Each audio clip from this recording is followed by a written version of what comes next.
in the community page? Because that might have been just me. Yeah, that was you. That was me a little while ago. I was like, oh, cool, let's do this. I was also saying, like, we're going to be a little behind because we were going to start it this morning. And, well, whenever we're all live, Austin, you know what to do. Oh, I'm live. Alright, you ready? I'm born ready, brother. Ladies and gentlemen, welcome to the Thunderdome Podcast. Well, ladies and gentlemen, welcome to the Thunderdome Podcast. As he said, we got a pretty good show for y'all. It's been an eventful week. Anyone that's been keeping up with the news knows what I'm talking about. But let's go through introductions like we always do. I am your illustrious blabbermouth, Donut081893, and I will let the rest of my co-hosts introduce themselves. I'm Lord of the Rings. I'm just in time for TV. I'm Radio Kid 93. So, we're breaking up the way we do things, so how we hit segments and how we deliver the news and how we report on it. So we're going to start in segments. We're going to start with sports and entertainment. So whoever wants to take the lead on that, let's hit it. And that also, sports and entertainment includes, like, obviously sports of any type, and then entertainment can include gaming, media, video games, fucking movies, crap like that. So whatever you have for that section, let it rip. And I will let one of y'all take charge on that real quick. I'll chime in whenever somebody says something. I mean, all I have is Tom Brady basically signing a new contract with the Tampa Bay Buccaneers. And what is he signing? So far, it's just a deal that's worth, I think, $3.1 million for through 2022. And he wants to basically keep the band together, I guess, as you can say. Nice. So yeah, I mean, that's all I've heard so far about that. Anybody else? I can chime in, like I said. Real quick, Brady's the one. I keep seeing things that I just want to verify it's true. He's the one that's like always been willing to take pay cuts to keep a good team together, right? So he's not like, pushing the salary cap. That's awesome. No, I mean, dude. I mean, how can you be angry for making a couple $1 million versus $50 million? And right. You know, that's what kind of bothers me about the longevity of these certain players, and not to be named, Seattle, Dallas. You know, Yeah. You know, you got these quarterbacks that are wanting these huge contracts, and I don't even think Patrick Mahomes is worth that big of a contract. Oh, fuck no. And you got these people. I mean, and what is considered to be the longest? I mean, other than kicker, quarterback is next. You can stay as a quarterback until apparently you're 45, and I mean that is proven. Like, it's been just a thought, you know, prior, and it was just a theory. Now it's been proven by Tom Brady that you can go into your 40s, mid-40s, and still be a QB, and be a good one at that. And I just, if you look at the entire career of Tom Brady, and let's say that obviously 2000s was a different time, different amount of money, but you just make $2 million a year from the time you're 21 till or let's say 22, because you graduate and you're 22 when you come out. But yeah, that's essentially, we're going to call it 20 years, because you go from 22 to 42, which he is now. Right. But $2 million for 22 years. That's $44 million. What? Yeah. Why do you need more than that? First of all. Well, so what the fuck was that? Sorry. Yeah, you started playing the thing I put in the Discord. That's in one of my segments. But yeah, you guys are gonna love it. God damn it. So part of it is that what I always hear is the argument for why they need such large contracts is for like things like physical therapy and rehab if they get injured.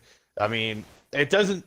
I'm gonna go ahead and say that Because a if you physical have to have therapist totally costs $500,000. well, like no.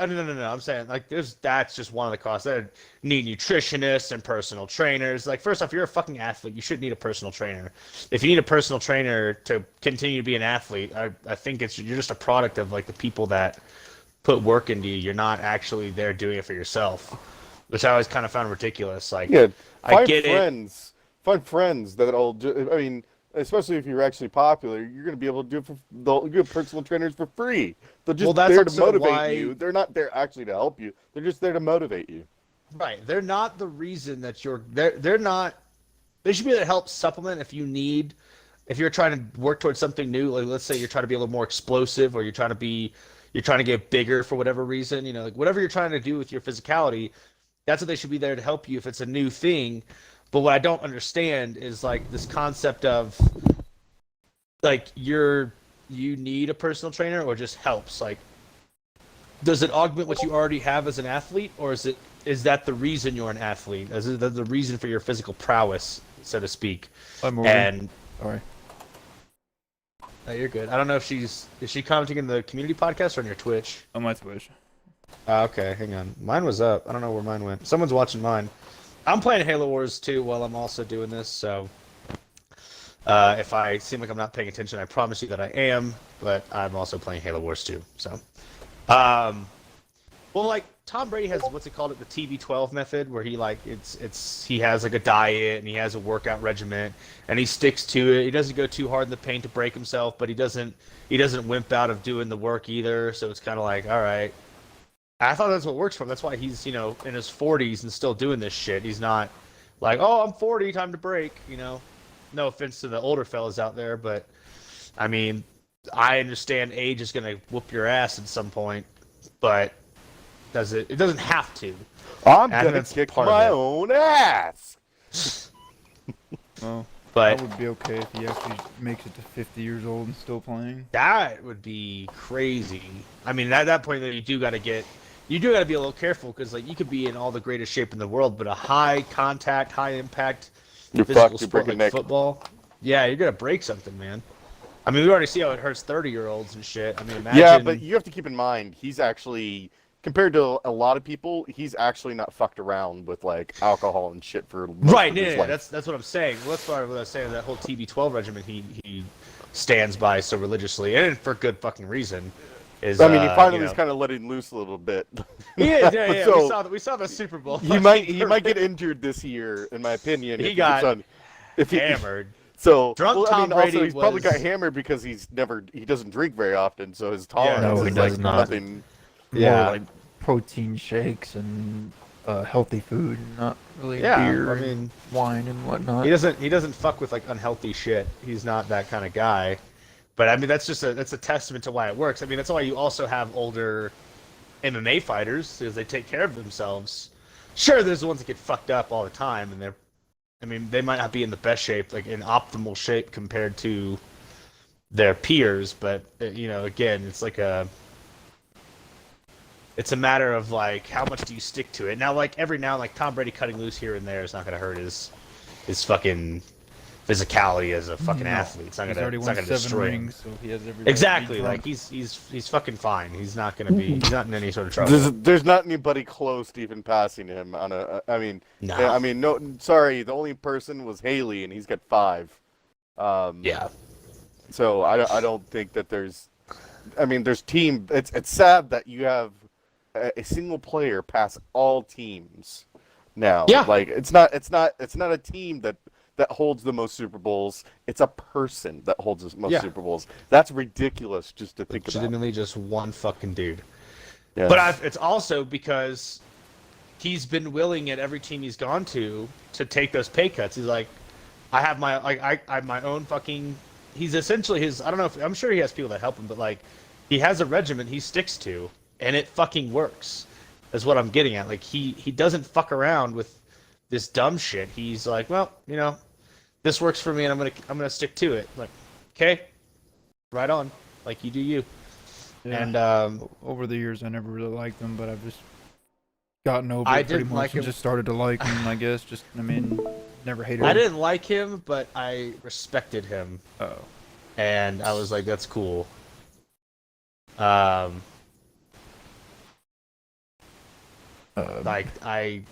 So even though I begrudgingly, it wasn't that begrudgingly, but I was just like, I hate his fans. Does that make more sense? I hate the fans that would literally suck his cock right off if he fucking walked in the room, because he has some of the most annoying fans from New England, but that's also just people from New England. Hey Matt, you know that you did the watch stream thing on here? Yes, I do. Okay. Showing up on the stream. Yeah, it's showing up on our stream. Yeah, on it's supposed to. Nice. Oh. All right. Nice. Anybody else? Anything about Tom Brady? Well, just in sports in general, but that was more of a thing about football. I mean, he does that pay cut stuff, and that's why the teams he's on, they're able to build around him. Not, it doesn't revolve around him, but that move is kind of a big leadership move, and I like it. Okay. So. Well, all right. Real quick side jump. There is a new app for all of you app lovers for doing things to people's faces and making them do things against their will. And yes, I don't mean in real life. So there's a new app called Wombo. If you download it on your phone, it allows you to take a picture, a selfie of somebody, yourself or somebody else, and you got to get pretty close, like a nice clean picture, and then it'll actually make them start singing different songs, whatever song you want. So here's a clip. This is my brother-in-law, Luis. You guys can say hello, and happy day. Hello. What's up?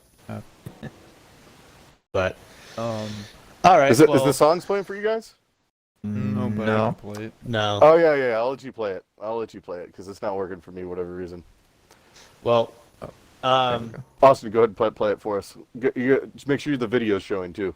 Dame tu cosita, dame tu cosita, ay, dame tu cosita, dame tu cosita, ay. Can you screen share, Austin? I'm sure you can. I don't know, but everyone saw it on my stream.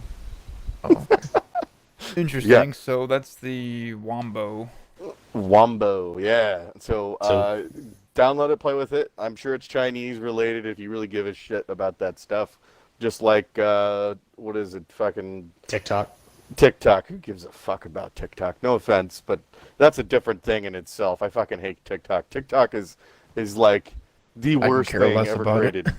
It's the To be worst thing ever honest. created. There's some funny content on TikTok, but besides that, TikTok serves like no valuable purpose. It's whatever.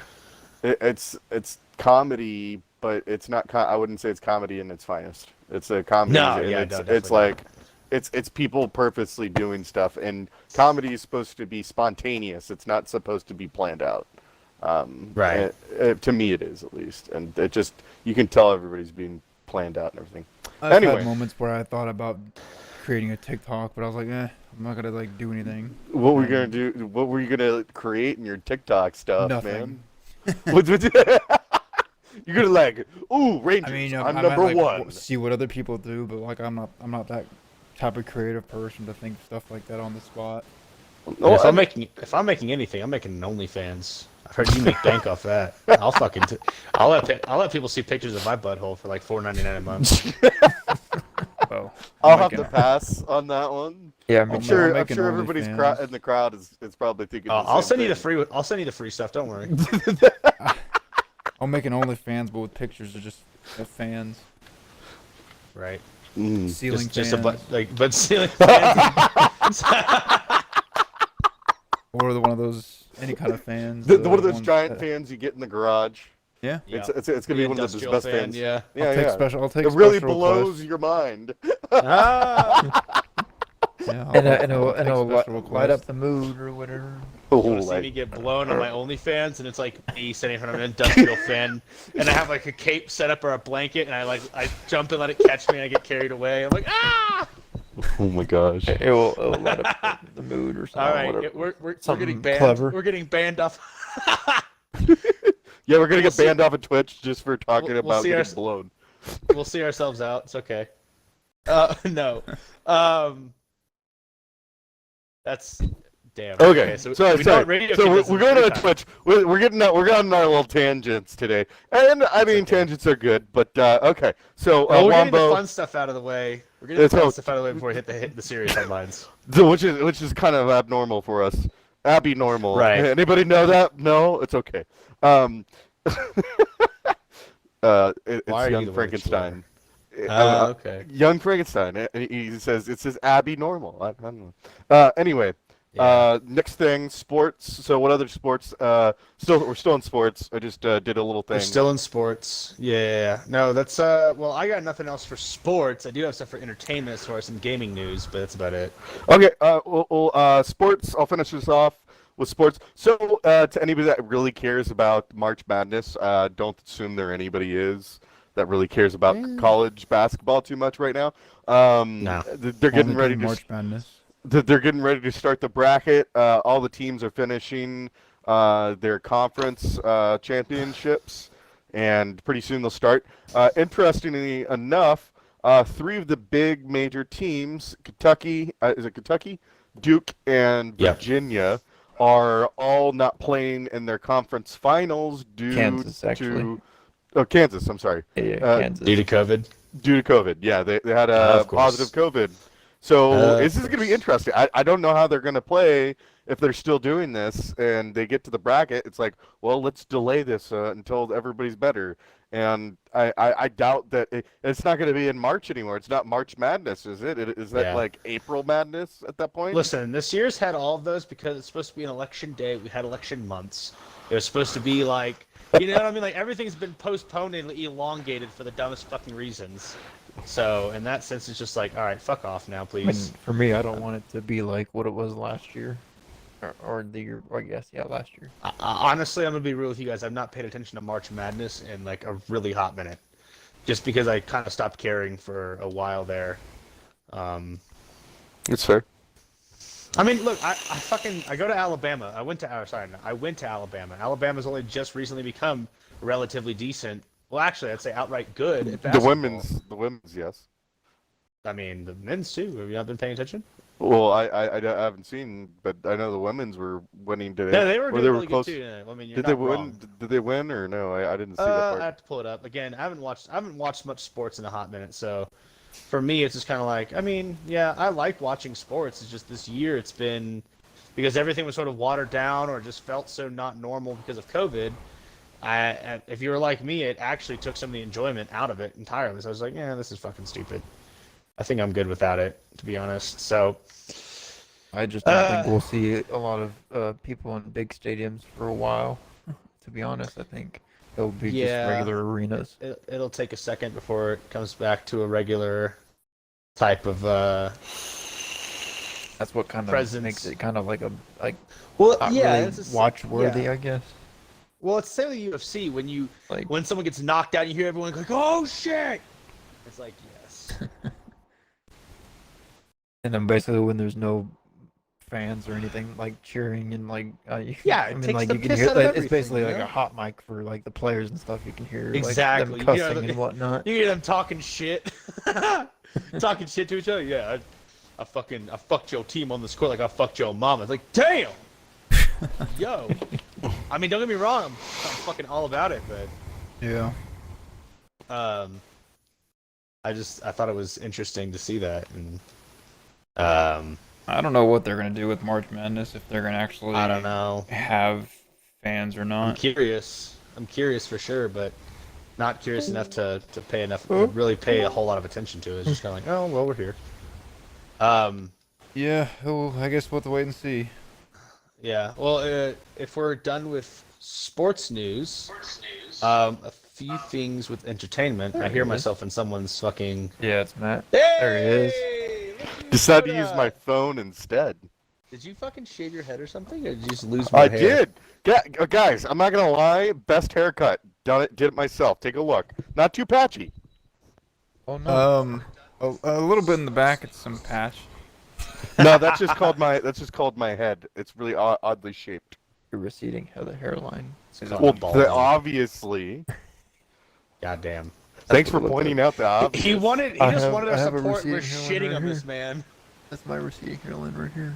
Like it's like starts like right here and then like it actually I starts mean, right here and then goes all I the way got down. mine, so I Yeah, just so have that's why really I'm missing thick like hair. a patch of hair So. right here. Starting to I mean, lose I have like hair. my little calic up here where I have like a pseudo. I wouldn't even call it a bald spot, but at some point in my life, when I start losing hair, that's where it's gonna start right here at my calic, and then it's gonna start falling out the back, and I'm gonna look like a weird old man. But Well, it looks Well, it's good, good to Matt. see you, Matt. yeah, you're here. We can see your face. Glad you're able to get your. I guess you said you're using your phone. Yeah, I got to mute it. Give me a second. I don't know how to mute it. Talk. Somebody Oh, talk. you're good. Mute it. Mute it. Later. Mute it. You're good. You're good. No, you're good. This is Patrick.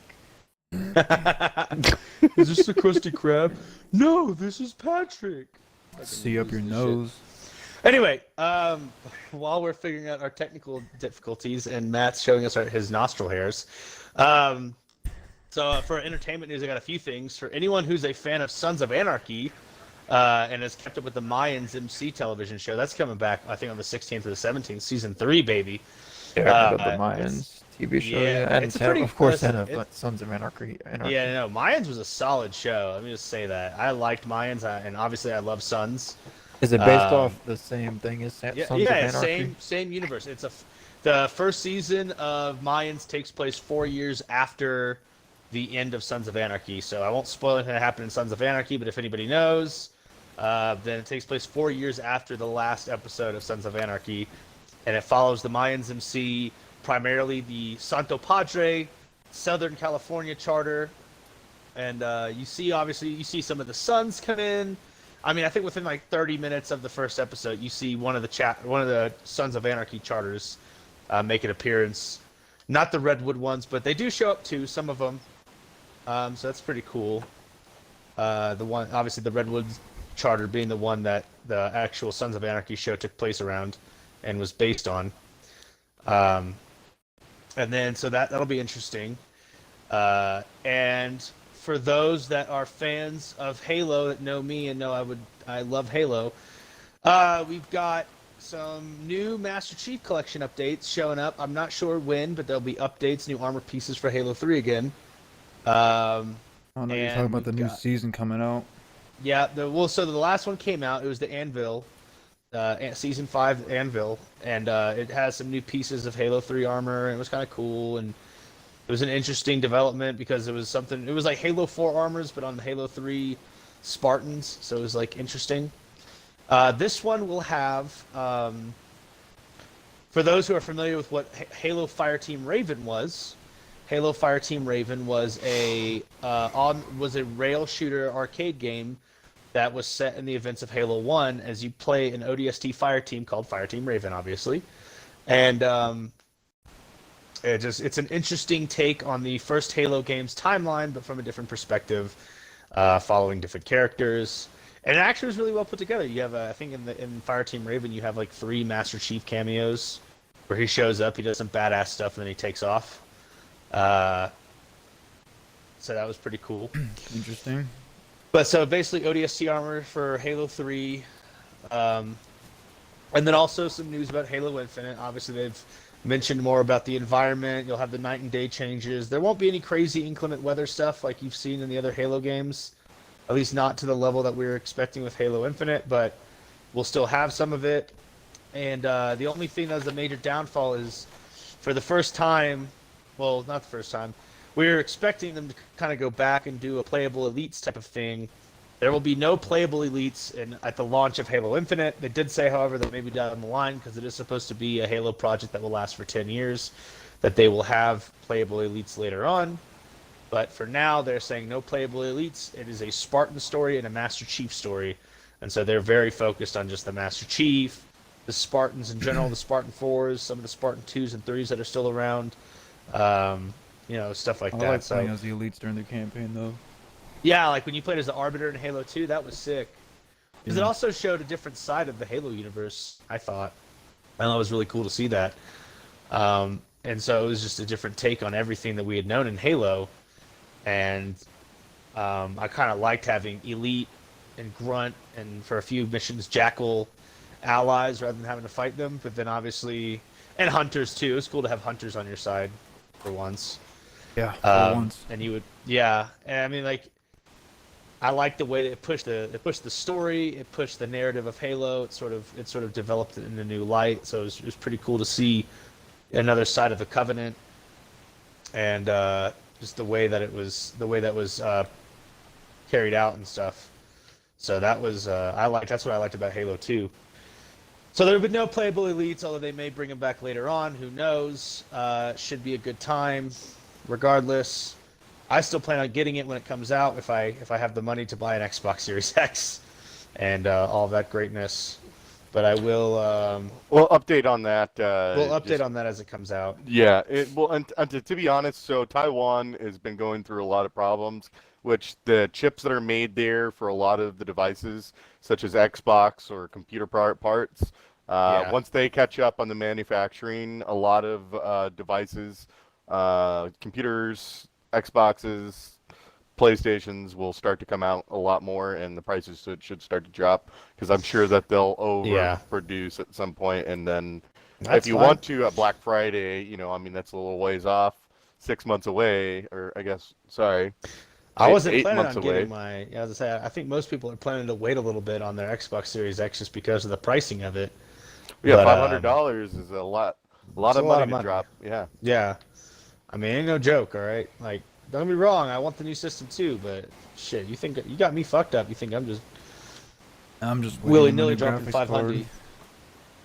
Well, I got some people at work that are like, I'm just gonna blow my whole tax return on a bunch of new computers and Xboxes and whatever, like recreational shit. And it's like, brother, like, you get a regular paycheck. Why don't you save that money and then use other shit to fucking buy like your little fun widgets and gadgets? I mean, I don't know.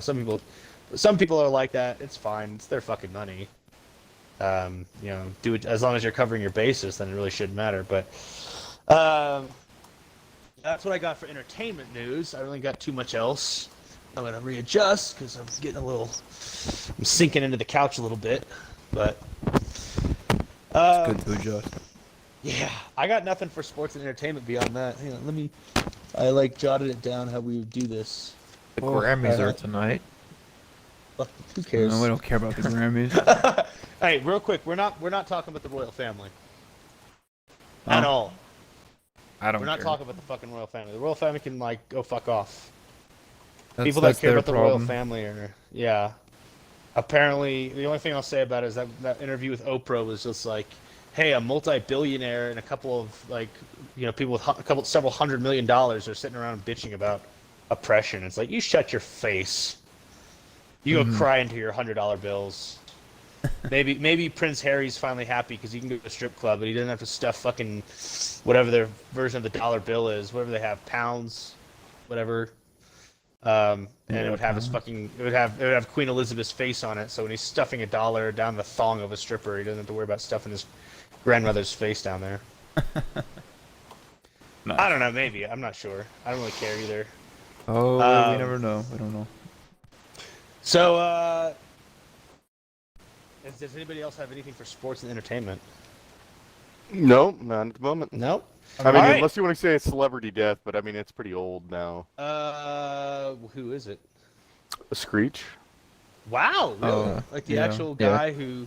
Yeah, I don't know if you guys knew that. Screech has died. He died from lung cancer. Really, really sad. But Damn. he was an awesome actor, and Like the OG fucking... Yeah, He the one wasn't and only. I feel like he wasn't treated Yeah. well in Hollywood and stuff, and like he wasn't like Damn. that big Probably of not. an actor. Like he didn't give it like they didn't give him his big shot like career like how Didn't give everybody him his like fucking booming rep- his career kind of thing. Yeah, they didn't recognize him well enough. Yeah, as much as he, I would hope he would have had throughout his Well- career, and I know he had Saved by the Bell. and always- that was It's always Basically, sad to see. It's always sad to hear because it's just kind of fucked that, like, yeah. Well, if we're done with sports and entertainment, let's move on to cool science shit. Anybody think cool science shit?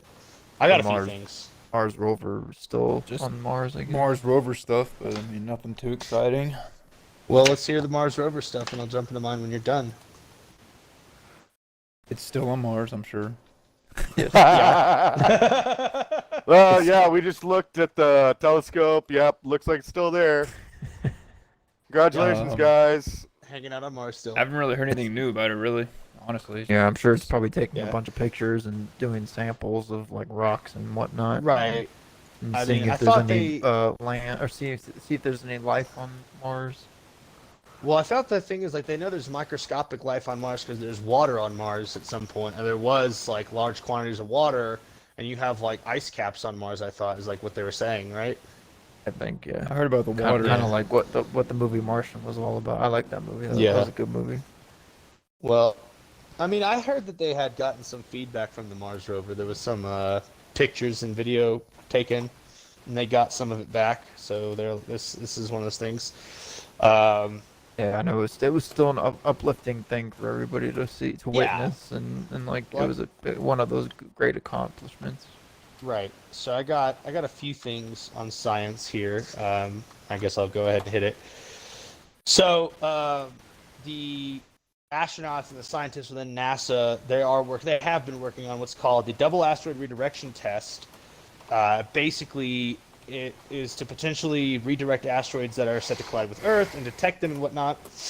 And in conjunction with that, they have what's called the PDCO, the Planetary Defense Coordination Office. So, like, if you remember the movie Armageddon, you know, if you have a giant fucking meteor, just send some miners up to go put a bomb on it, blow it up, stuff like that. But it does have they come up with the contingency plans to redirect or outright destroy incoming asteroids or other objects. And what they're doing is they're using both ground and space telescopes, probably on like the ISS and anything they have floating in orbit, to detect potential. They're called near-Earth objects, NEOs, that could predict the potential impact within 6 to 7 months of the impact time, maybe 8. The problem with that is when you think about the grand scheme of space, how vast it is. I mean, we scramble and we suck when it comes together putting together last minute things, but like to us, last minute things could be 6, 7, 8 months. If we found out an asteroid was heading our way, unless we had something ready to push the button and send a rocket off to blow it the fuck up, I mean, we'd have to come up with the idea, and then we would even know for sure if it would work. One thing they did recently discover is, I think like this past week, they did detect an object that was kind of coming towards Earth, but they then found out it was going to miss us by like 1,000 light years. But the problem is 1,000 light years comparatively is not a shit ton, like in the vast grand scheme of space. So they had this early warning detection thing would be able to detect things all the way up to like 30,000 light years, and that's like whoa. And even that's because like 30,000 light years still can somewhat pose a risk, because all it takes is like some gravimetric pull or some crazy shit to happen to redirect it towards Earth. I mean, we know nothing about space. We know nothing about shit beyond this planet, which is why every time me and Matt talk about it, I'm so adamant about like let's get the fuck to Mars, let's get the fuck on the moon, let's have orbital space stations, more than just one. Like, let's learn about fucking space, man. Let's go talk to the aliens. Let's do trippy alien DMT and you know. Yeah, so that way we can know everything about it, so that way we're more prepared. Beat alien cheeks. Instead of just hearing something on the That's news. what I thought you were gonna say originally. I saw your face. I was like, I gotta deliver. I'm sorry. Yep. I was waiting for it. Yep. So that was one thing, and then the other thing I saw, and this is clashing with news / I guess you can call it geopolitics. Russia and China announced they're going to work together to build a research base on the moon within the next couple of years. I think they want to have it by like 2029 or 2039 or something. And what I like and dislike is that I like that it could put us back in the space race, right? We can start working about science and technology and wanting to actually come together as a country and be like, hey, we could get these motherfuckers to space. Let's fucking do it. Let's go research shit in space. Let's go study things we have no idea about, and let's expand our fucking knowledge base. And I think it would be a cool thing to kind of bring everyone together and be like, hey, we're back in the space race. Space race round 2, because Russia's still kind of upset that we beat them to the moon. I mean, there's that. And I guess the concern is that whoever the first person to establish a permanent or semi-permanent presence on the moon, there is concern that they'd find a way to weaponize their presence on the moon. They've talked about having being able to send massive objects from the moon, from orbit down to Earth, with just basically dropping meteors and shit on people. That's pretty crazy. But they're talking about like tungsten rods and shit, and you can launch them down, and between the velocity and the acceleration and the mass and all that, it would be a devastating weapon. I mean, don't get me wrong. Like, part of me is like, that's from a military standpoint, like that is a great asset to have, but that shouldn't be why we're trying to go to space. Now, that being said, the military-industrial complex is going to be like, let's fucking do it. Cowabunga it is. And like, oh boy. So that is what I got. And that was like on, I mean, that was, if you want to check, that was like on NPR. It was on like all the major news things. It was like 5-6 days ago. It was like earlier this week. I saw that article and I was talking about it. And I was like, yeah, that's pretty gangster though. And what's the website that you suggest everybody using instead of like what we were talking about before? You talking about instead of Google? Yeah. Duckduckgo. So Matt gave a shout out to one of his apps. I'm gonna give a shout out to one of mine. Duckduckgo is a website. It's an app you can download it on your phone. Essentially, what it is, it acts as its own sort of VPN, and it stops other big tech engines from trying to track what you're searching, right? So Facebook, Google, all the big ones, like all the big stuff. Now, that being said, if you use Google while on DuckDuckGo, they will still be able to track your Google search result or your Google search history, but it'll keep them from following too much afterwards. So if you're a big fan of like internet security, internet privacy, I mean, if you added a VPN and use DuckDuckGo, that's a really good way to stay anonymous on the internet. It keeps you from, getting your shit tracked and cataloged. I mean, that's something I'm big on. So that's just me. So I like it. I think you should use it. It's a free app to download. It doesn't cost anything. You can, like that, with a push of a button, you can delete your search history. It just all goes away, gets totally deleted. And it's not, and they don't ask for any information, right? So you don't have to give them your personal information whatsoever. It's like, yep, you're good. So DuckDuckGo is the search engine I've started using as my go-to. For all reliable sources. Yes, For just all so yeah, everybody knows what website. Yeah, to you go to possibly check out.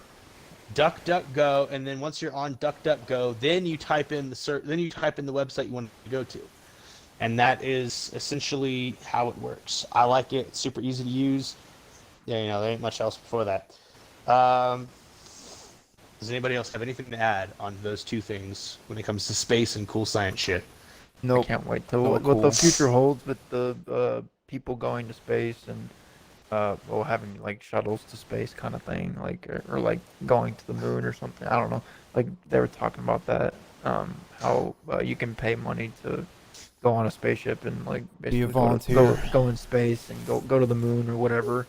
Yeah, I mean, whatever. They all it'll have be planned it'll be to be a Big Daddy. volunteer. It'll be Big Daddy Elon, Matt's favorite human being. That sends people up. Yeah. Hey, listen, No, you better stop rolling your eyes when we talk about Grand Emperor Supreme Musk. Okay, Elon Musk, don't fuck with him. He's gonna run everything. He's gonna have Neuralink in your brain and be like, give that man an aneurysm, and you're gonna be walking. You're gonna be taking a shit, and you're just gonna slump over on the toilet. I swear, even if we have that option in the future, I don't think I'd do it ever. No, I'm saying you're not gonna get the option. They're just gonna put it straight in, huh? It's just, it's gonna be like the next time you get a vaccine. Like, that's what your COVID vaccine is. Your COVID vaccine is Neuralink. If you get it, any vaccine. If you get the flu shot, Neuralink. He's gonna be looking. He's gonna be having everyone. He's like, "Oh, you're talking shit about me, bitch." You're gonna be like taking a shit, and all of a sudden you're just gonna slump over, and your bowels are gonna void, and someone's gonna walk into the stall, and you're gonna be slumped over there, and you're gonna have shit all over the toilet. That would suck. It's already happened. Matt's over. Oh shit. Well, now you'll be more prepared.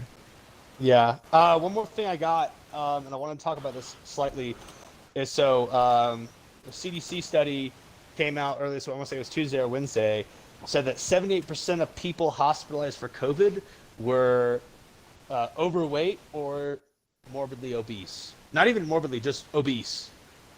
And I think it's something that needs to be talked about because we talk about health. Sometimes we don't always talk about it, but we talk about health and we talk about COVID and we talk about, oh, you should get the shot. Well, you should also exercise. You should eat right. You should, if you can't get vitamin D naturally from the sun, you should take some. You should supplemental vitamin D, 5,000 IU vitamin D a day. Yeah, just go to the nearest bar and find yourself a male. You'll get your vitamin D right away. Wow. Uh-huh. Vitamin D3, not vitamin dick. I know that's Matt's There you favorite. go. Yeah, I'm tracking.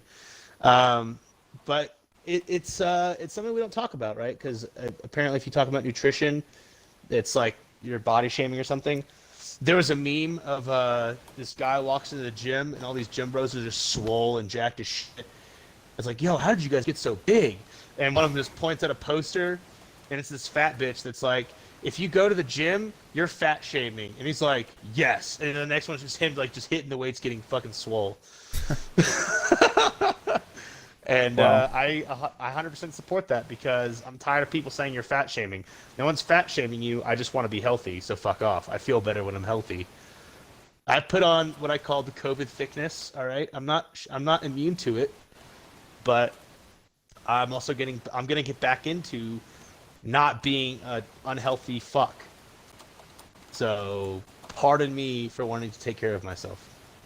Well, it's I know I've important. committed the immortal sin. Well, it shows that everyone that does, not everyone, okay. A lot of people that have passed away, not from COVID, but with COVID in their body, it was, even though it was documented, oh, he died from COVID, it was always from COVID. It was usually they were overweight, they were obese, they were old, they already had a respiratory infection, they had a compromised immune system, they had all these other things that made it easier for COVID to kill them, but that is not what ultimately, I mean, like, it contributed in their death, but it's like, did you die with COVID or did you die from COVID? Do you get what I'm saying? Yeah. So, Mhm. I don't know. What do y'all think about that? Well, it's important to always stay healthy no matter what. Just gotta take care of your own body and your health and mind, and it's important, especially now, of course. Yeah. But I mean, of course, people choose whatever they want to do, so that's totally up to them.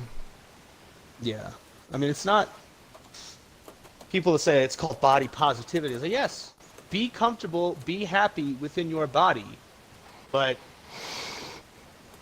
that should cognizantly mean you exercise at least once a day, whether it's just walking your dog or going on a run or hitting some weights or doing 100 burpees in a day, just random shit is what that kind of entails. And it's sort of, I don't know why that's such a bad thing. I mean, even if you just do 100 push-ups in a day, right? Like, just throughout the day, every 20 minutes, do 25 push-ups. You know what I'm saying? Like, I used to do 100 push-ups a day for about 6 or 8 months, a while back. oh yeah. I mean, it was real though, wasn't it? Like, even just doing push-ups, even just doing body weight, like, I think the other day I was just like, I'm gonna do some ab workout, so I would do like 100 Russian twists in one sitting, and my sides, my obliques, and my sides were on fucking fire. I was like, wow, that is some good shit. Gotta feel the burn, or else it's not working. Yeah, I think diet's the biggest one though, because like, what do they say? Like 70% of your physique is gonna be your diet. Like, it happens in the kitchen, what you cook, what you eat, what you choose to ingest, and a lot of Mainly people are what you eating eat, just yeah. garbage. Well, a lot of people are just eating fucking garbage. You know Yeah. what I mean? Oh yeah, Like, no, I you go know. to fast food. I'm actually one of those people still. I eat can't talk too much garbage. shit. I eat the garbage as well. All right, I'm not here to shame anybody, But and yeah, I I know it's mean- easier to go to McDonald's and pick something up than to cook, to like thaw out some steak or thaw out some chicken. Then you got to cook it, and then you got to do all this other shit. It's like, okay, this is taking a while. It's like my favorite thing to do in the world. You like to cook? Absolutely. Dude, I love to cook too, but sometimes I'm fucking lazy. I'm gonna be honest, I'm really fucking lazy sometimes. Oh, some of us can be lazy. Some of us can It's just not. love It's it. not the fact I'm lazy. I just use a shit ton of salt when I fucking cook. What is... Okay. I like salt. Don't get me wrong, I like salt, but a little too much is like, okay, what are we doing here? Like when I cook steak, though, all I like do it is, nice is and black salty. and suck on these salty nuts. The nice and salty. Jesus Christ! Like, You called, sir? oh god, stop! No! You don't have the beard to call yourself Jesus Christ anymore. You shut the fuck up.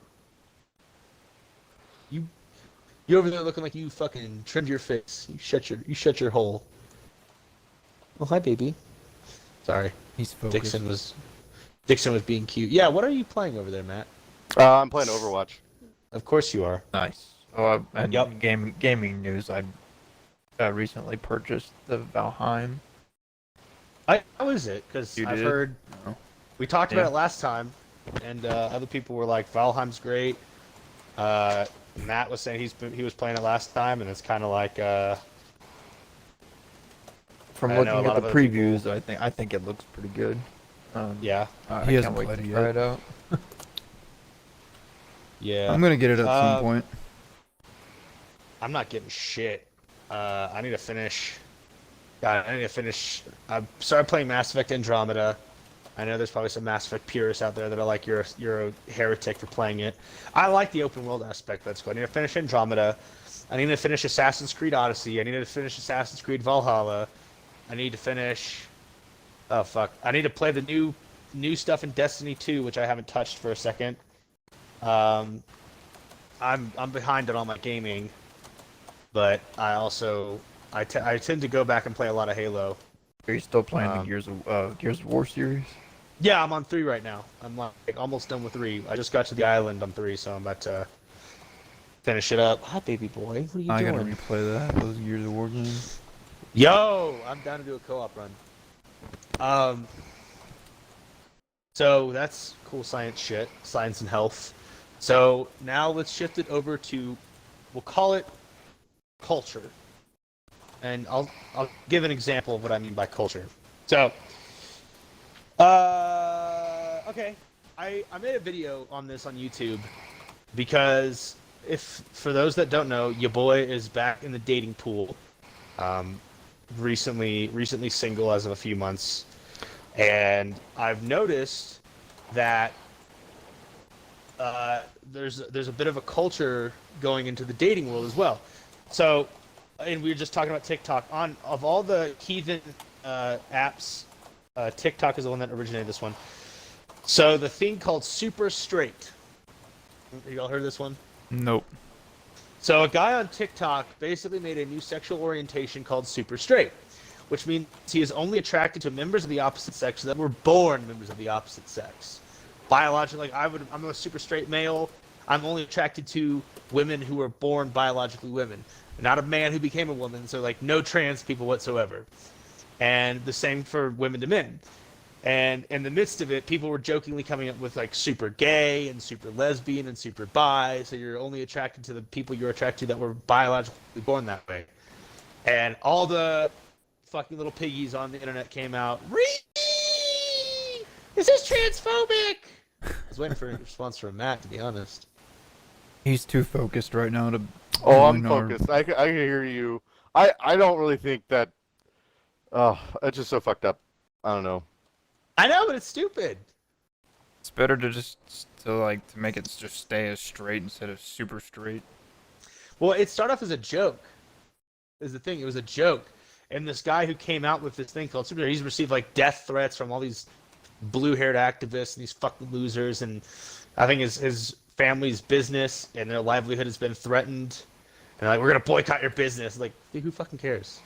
Like, your boos mean nothing to me. I've seen what makes you cheer. Yeah. But like that's when I say culture, that's kind of shit I mean.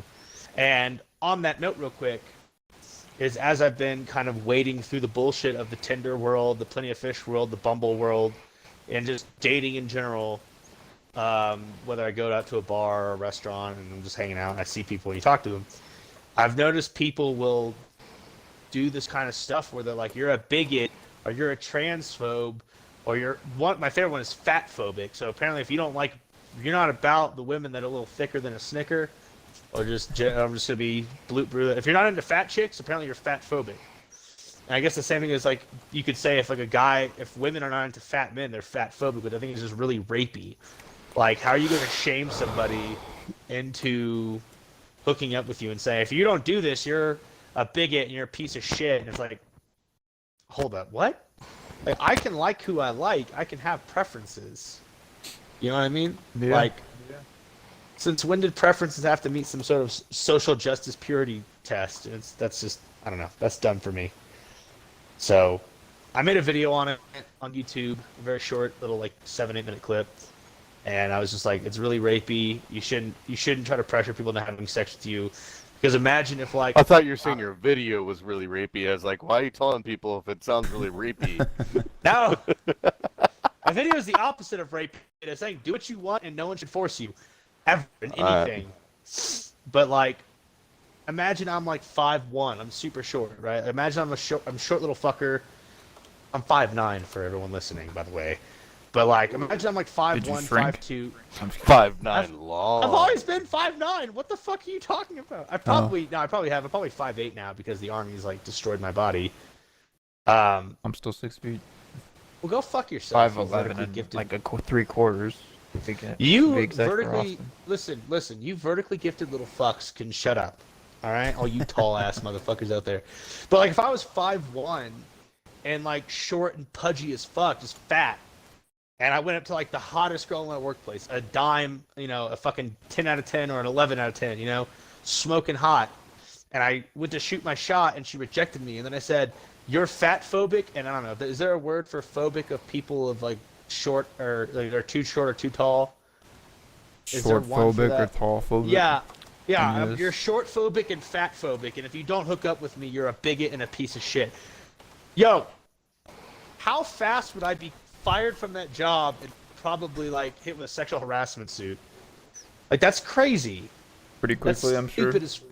Yeah, like, it's fucking dumb. So I don't know. That's just something I've noticed. Is that like, if you're fat phobic, swipe left. Like, okay, swiping left, go fuck yourself. Not because I'm phobic. Phobic's also the wrong word.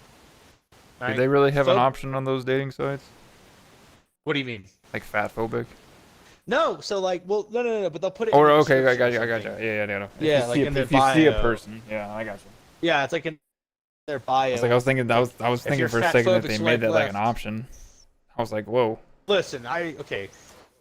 So it's funny is I've seen some of the dating apps, and one of them is strictly for like big chicks. One's like BBW love, and I'm like, yo, what the fuck is wrong with our society? Really?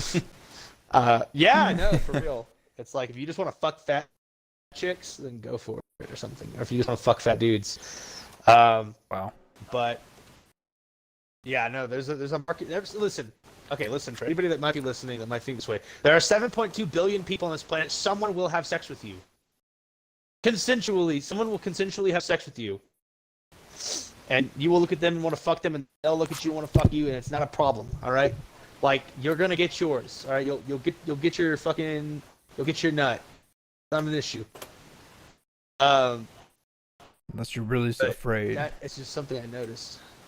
Well, phobic is not the right word, right? Because phobic implies you're afraid.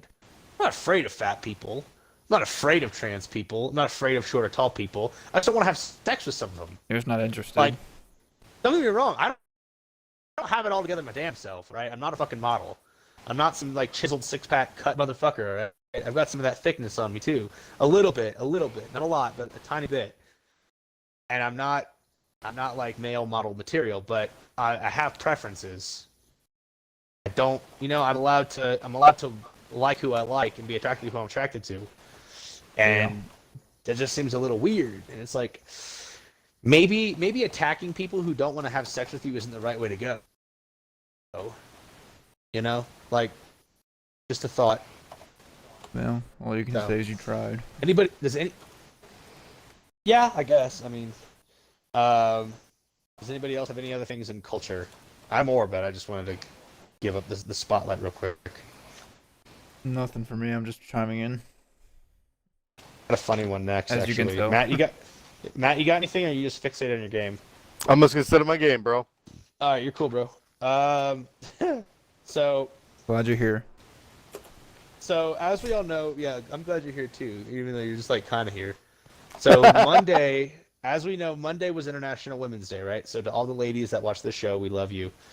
Although I guess like you know, I don't know why we specify days, like or just months or days or whatever. Where it's like this is International Women's Day, so today you love women, but every other day you fucking talk to them like they're a piece of shit. Like no, come on. So Monday, Burger King lets off a failed marketing ploy attempt in a tweet saying women belong in the kitchen. Exactly what it said.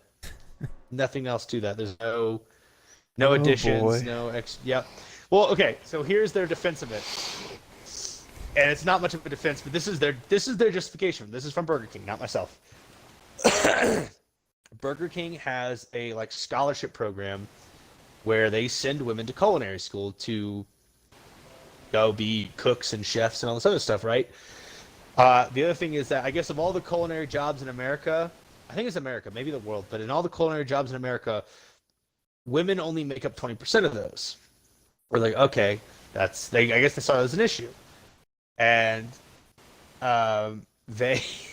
so in their defense, they were trying to support women getting after these badass culinary jobs, not trying to do some sexist fucking message saying women belong in the kitchen. But that's kind of what happened. I will say, though, I don't think any woman or any man, any person for that matter, I don't think their culinary dreams, have anything to do with Burger King. No, I don't know. I've never be somewhere higher up than Burger King. I want to make the best burger ever from Burger King. From the shittiest beef patties I've ever fucking touched. Right? They're not bad. Yeah. The Well, most I mean, synthetic food ever. I wouldn't call them patties. I'd call them buns. And that's the bread. Yo. That is the bread, sir. I know, but what goes in between the buns? My fucking beef.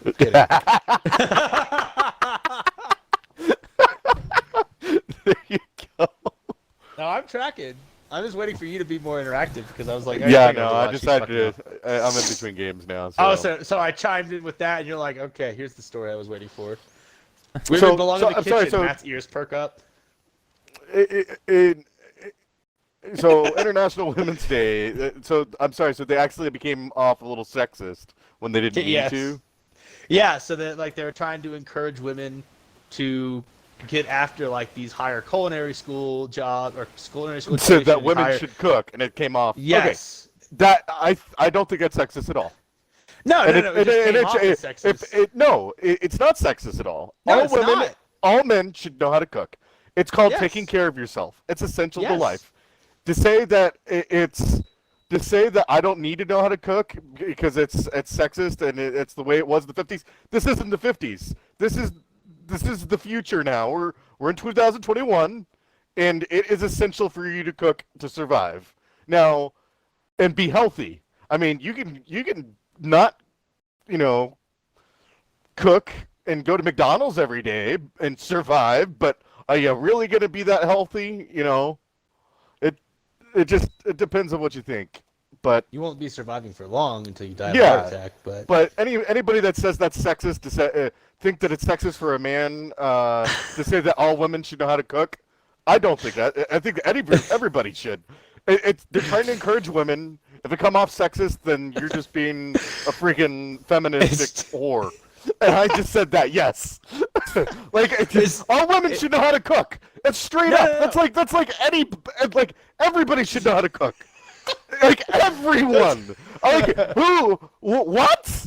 I'm agreeing with Jeez. you. But what they said, what the exact tweet was quote, women belong in the kitchen.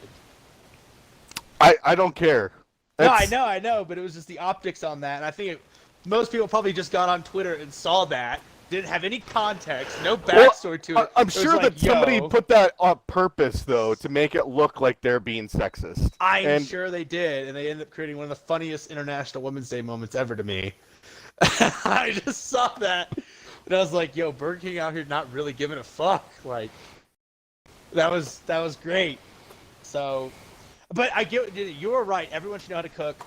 Men should know how to cook. Women should know how to cook. You should fucking teach your kids how to cook if you have them. Niece, nephew, little brothers, little sisters, whatever. Everybody. Teach them, It's them how to essential cook. survival. Yeah. So this way they're not at home like mommy, So, daddy. It's brother. interesting. I just had a discussion about this. If you go and ask what's the majority, and I don't know the stats. This is something we're going to have to look up. What do you think the statistics are from men to women that know how to cook in America? Ooh, that's a good one. I would like us to find that one hold out. One of you Hold guys on. can search that up. And then Got you you. look at places like China, that where it's definitely in the 1950s. So women know how to cook for sure, and majority of men don't even know how to like brush their hair correctly, and because their parents helped them do it or hired somebody because they have rich parents or something. But it's just that's not saying that's all women and all men, but apparently there's more men right now that know how to cook in America than there are women. Which honestly, it was very reverse flipped back in the day. Well, And let's take a look at this. So, Yep, okay, yep. one of the first ones is I don't know. when Name the this is from, website so for purposes it's of... nutritionj.biomedcentral.com. This is what year this is from. It doesn't say. What the fuck? Oh, okay. This is from April 2nd, 2018. And this might be a little bit much. That's a lot. Okay, this is they're going way down the rabbit hole with this one. What kind of rabbit hole like, is this looking at? Because I don't want to go down. Racial demographics, sexual. Oh, demographic, okay. gender demographics. Excuse me. Fuck. Hang on.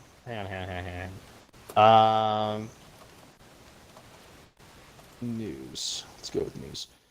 Nope. Never mind. Here's one for this is from 2016. I want to find like a more recent one. Hang on. Men versus women cooking statistic.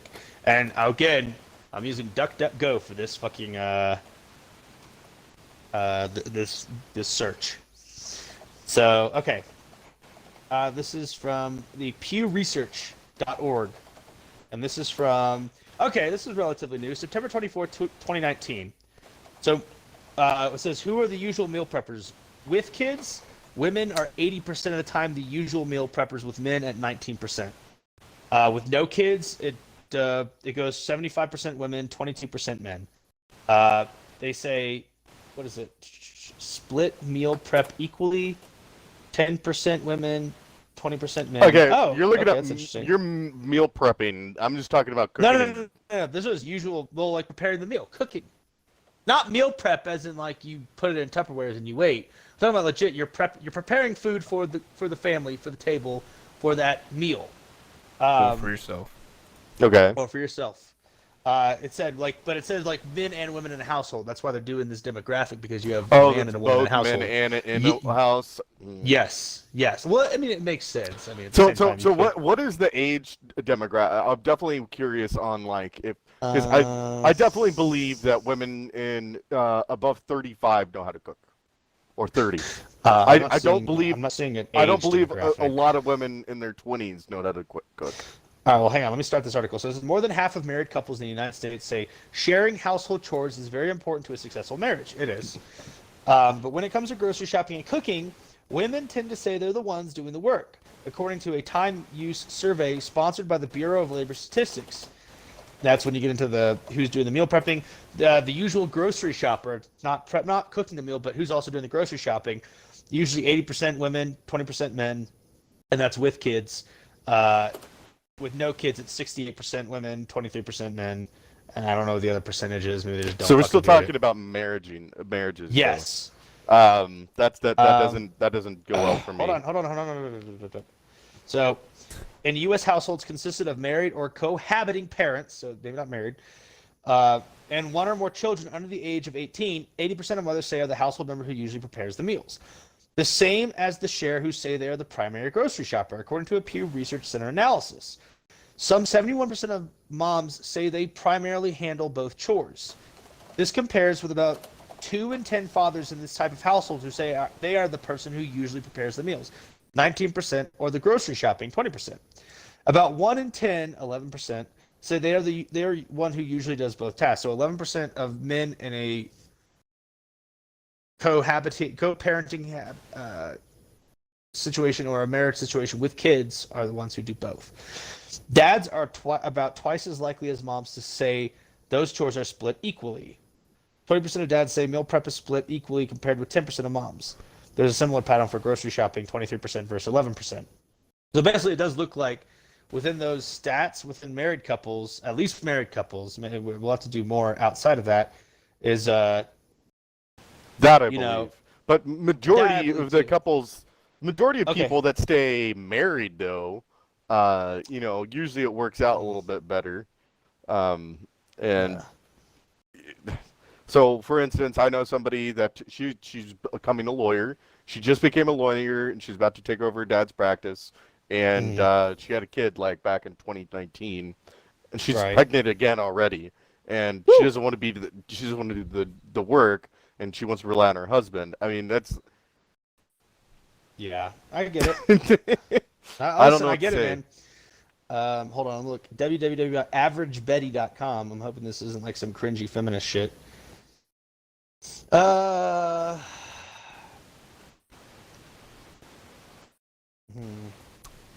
I guess it just goes back to saying just everyone's different. You never know. I think well, so. okay, but anyway, we'll jump back to Chinese We'll culture. jump back. So if we're at 35% of men, which is probably way higher back than the 1950s, Right. on women. Now I'm talking about women that are like in their 20s and this upcoming generation. I feel a lot of them don't know how to cook. Yeah. I mean it's because my number one thing when I try to find I know this sounds this might sound sexist, but when I try to find a woman and I want to date somebody, they must know how to cook. Because I know how to cook, and I know how to cook good. I want to be able to share that and be able to cook. I don't want somebody in the kitchen with me that's going to be like, sorry, I burnt the eggs. How did you burn eggs? Get out. Yeah, get out. But Don't let the door hit that's you to in the me. ass on the way But out. I don't find very many women that know how to cook like that. It's a little annoying. Listen, there's but a reason why a lot of girls these days who are like in between the age demographic of like 18 to 35 say that guys who cook can fucking get it. All right? yeah, because they don't have to learn how to cook apparently. I mean, I guess. I mean, either they know how to cook or maybe they just don't want to. Maybe they've had this brainwashing third wave feminism crap come and tell them they don't have to because that's a I might be a cultural, little that's biased. gender in my- role. I might be a little biased, not the fact that I'm a man, because I have two sisters who both don't know how to fucking cook. I mean, And make the man cook. Like it's a little biased. The fact that I have two women in my life, both sisters, and then every other woman that I meet, and they're like, "Yeah, I know how to cook." It's like, you just put ramen noodles in the that's not cooking. microwave. You utilize an That's- appliance, but that's not cooking. Congratulations, you know how to use Yeah. that tool. Okay, real quick. Who of us grew up and whoever was cooking, for me it was predominantly my mom, but my mom makes bomb-ass food. Who grew up and from time to time would help their mom make dinner? Or dad. I like how we all raise our hands. But I'm I saying, mean- your parent. Or I both. said parent. I Parents, just said yeah. predominantly for me it Parents. was my mom, but whenever it was my dad grilling steaks or cooking whatever he was cooking, or my mom was making dinner, whatever she was making, every now and then, not all the time, but every now and then I would go to help him out, and I learned how to do this, and I learned how to cook, essentially. I learned because I would, as a kid, I would assist my parents in making dinner. Even if it was the most mundane shit, I was in the kitchen, I was watching what they were doing, I was helping out, like, I was kind of soaking it all in, while at the same time, I was like, I helped mom make dinner, kind of thing, as a kid. Yeah, for us is our But dad. like we all learned grilling that, right? stuff. And so I know how to grill a steak. I know how to hit the grill, but I also know how to make some other shit. You know, like not just eggs and fucking steak and chicken. I know how to use the little Instapot in there. I know how to use the fucking whatever I need to make, and it's not just frozen food that I'm heating up. But a lot of times, I know how to cook salmon, and that's not just throw it on the grill. That's like you got to put it in the pan. You got to wrap it in the tinfoil. You got to do all this shit with it. You got to, I love. Maybe that's just me because I'm partial to like healthy meat, like lean chicken, steak, fish, All right. stuff like that. You can tell a person based off of what their favorite spice is. Everybody go. Neil. Rick off. Yeah, okay. Whoa. Sorry, Okay. Donut, let's go. Jesus, you just blew up my spot. Yep. Well, depends on what, because like when I make a steak, just S&P the choice for me, man. Black pepper, maybe some garlic salt. That might be it. All right. Throw that steak on the grill. But when I'm making eggs, I put garlic salt, I put onion powder, I put chili powder, I put black pepper, I throw some cheese in there. When I'm doing the same thing with fucking, like, it just depends on what I'm making. When I make bacon, cinnamon powder, maple syrup, a little bit of salt, a little bit of pepper, fucking chef's kiss. It depends on what I'm making. It really Sounds does. good. I mean, you do like the little bit of lemon, you put some parsley flakes on your salmon, maybe a little bit of salt. You don't want to put too much, like you want to put some stuff on what you're making, but I don't go too hard in the paint when it comes to certain things because, like, I also grill my steak rare to medium rare. I don't. My grill guy. Listen, as God fucking intended, okay?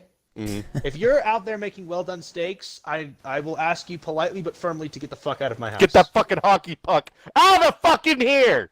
Listen, that's at the root of it. It's probably why me and my soon-to-be ex-wife didn't work out because she eats her steak well done. I'm like, you're a monster. If you want to fucking play hockey, go back to fucking Canada. Jesus Christ. Jeez, man. But- Sorry. But like, that's me. It depends. I like a little bit of salt. I like a salty taste, and I like a little bit of like I a bet you little kick do. of. What's up, girl? And I like a little bit of like that kick of flavor, right? I like a little chili powder, maybe some cayenne pepper. Depends on what I'm having. Like I love onion and garlic taste. If I'm having bacon, I like to make the bacon a little sweet because it's already going to be crunchy and a little salty as it is. I mean, that's me. You go now, Matt. What do you put on your shit? Depending on what you're cooking. My favorite seasoning by far across the board is paprika. Ooh, that's a good one. I love the color it makes on majority of the items, cooking items that I cook, and I just love the slight ever so texture and flavor of paprika.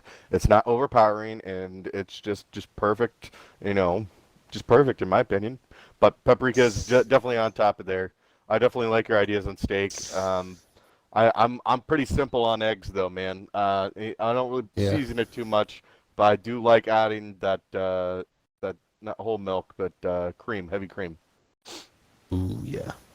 I don't. Yeah, that's true. When I make eggs, I try to put a little bit of cream in there to make it a little smoother. But I bet you do. it's not a deal. Everything Come on! this man I says set is it sexual up. innuendo. It's not a deal breaker for me though. All right. I can go in. I can go in dry. There you go. All right, Austin. I like the salt, pepper, black pepper, Cajun seasoning, onion powder, garlic powder, and I can use I like paprika as well. Dash What'd you say, Justin? Seasoning. Dash. Dash seasoning. Dash. I believe that's a brand. Yeah, no, It's a brand. So what kind of dash seasoning though? Like, Yeah, you're talking yeah. like salt, pepper, like what? Like we're a going- mix of. He just likes to add a little dash of his own flavor. Yeah, that's fair. The dash seasoning. I don't know, like it's a really good taste, flavor to the food. If I was Yeah. making eggs, I'd just use salt and pepper. But Yeah, like, not, well, yeah. You don't throw Nothing cheese in too that crazy. motherfucker? Huh? You don't put cheese in your eggs?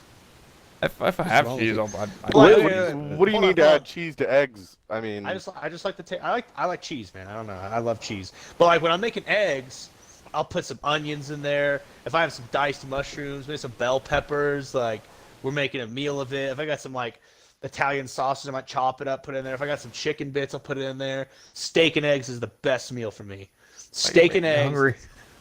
Steak and eggs with Hungry. diced onions, mushrooms and bell peppers, and some cheese. I got it in the fucking Tupperware in the fridge, man. I'm eating good tomorrow.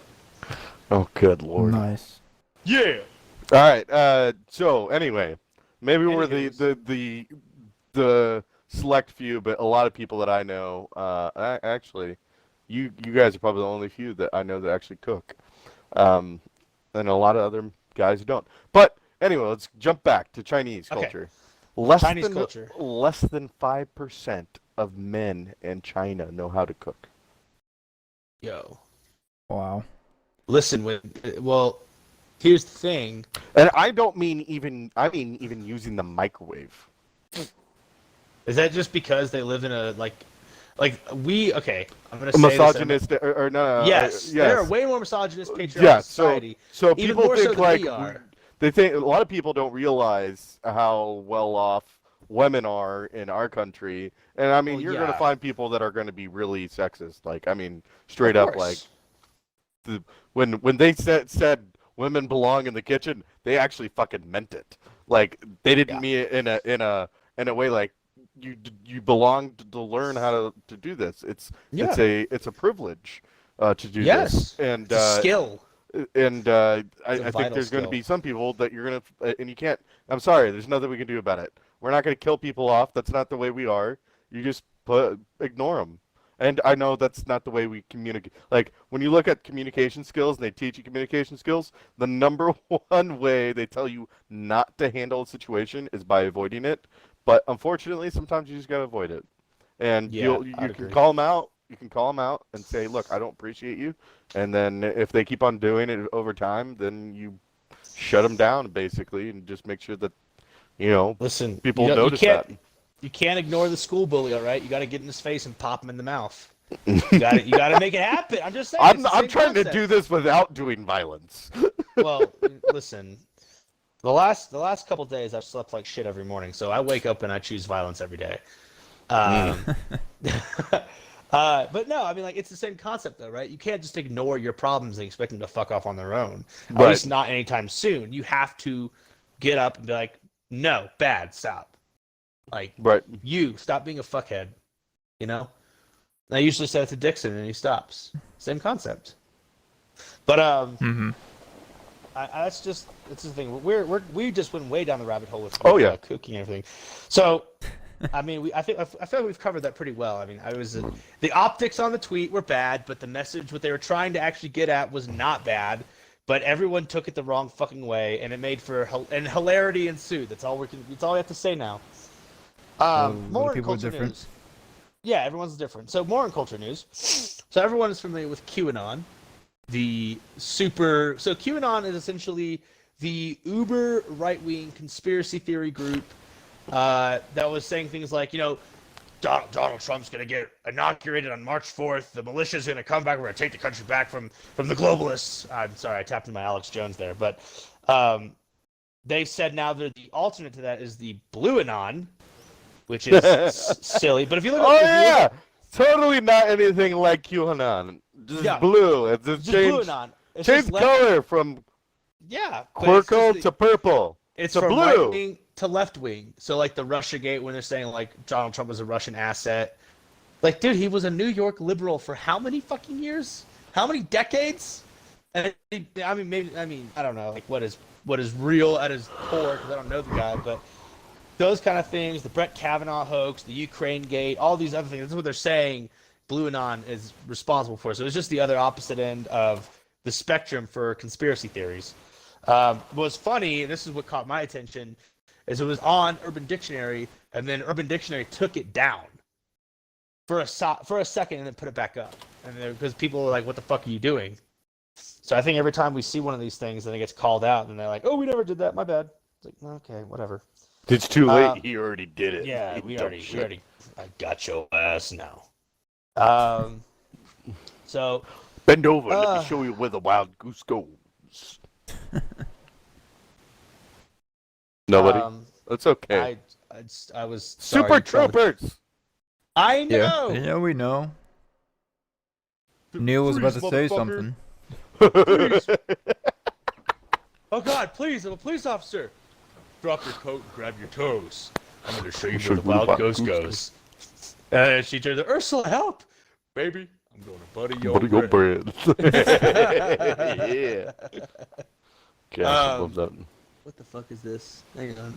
I'm being bothered on my bullshit from work, so give me 1 second.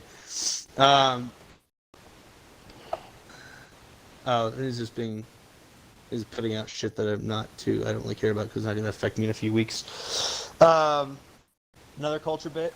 So Pepe Le Pew, the Disney skunk that was always trying to woo the other, like, pretty much non-verbal girl skunk and was, like, kissing her face and pretty much pulled an Andrew Cuomo on her, grabbed her head and everything, trying to make out with her and shit. He is now canceled. He will not be in the upcoming Space Jam 2.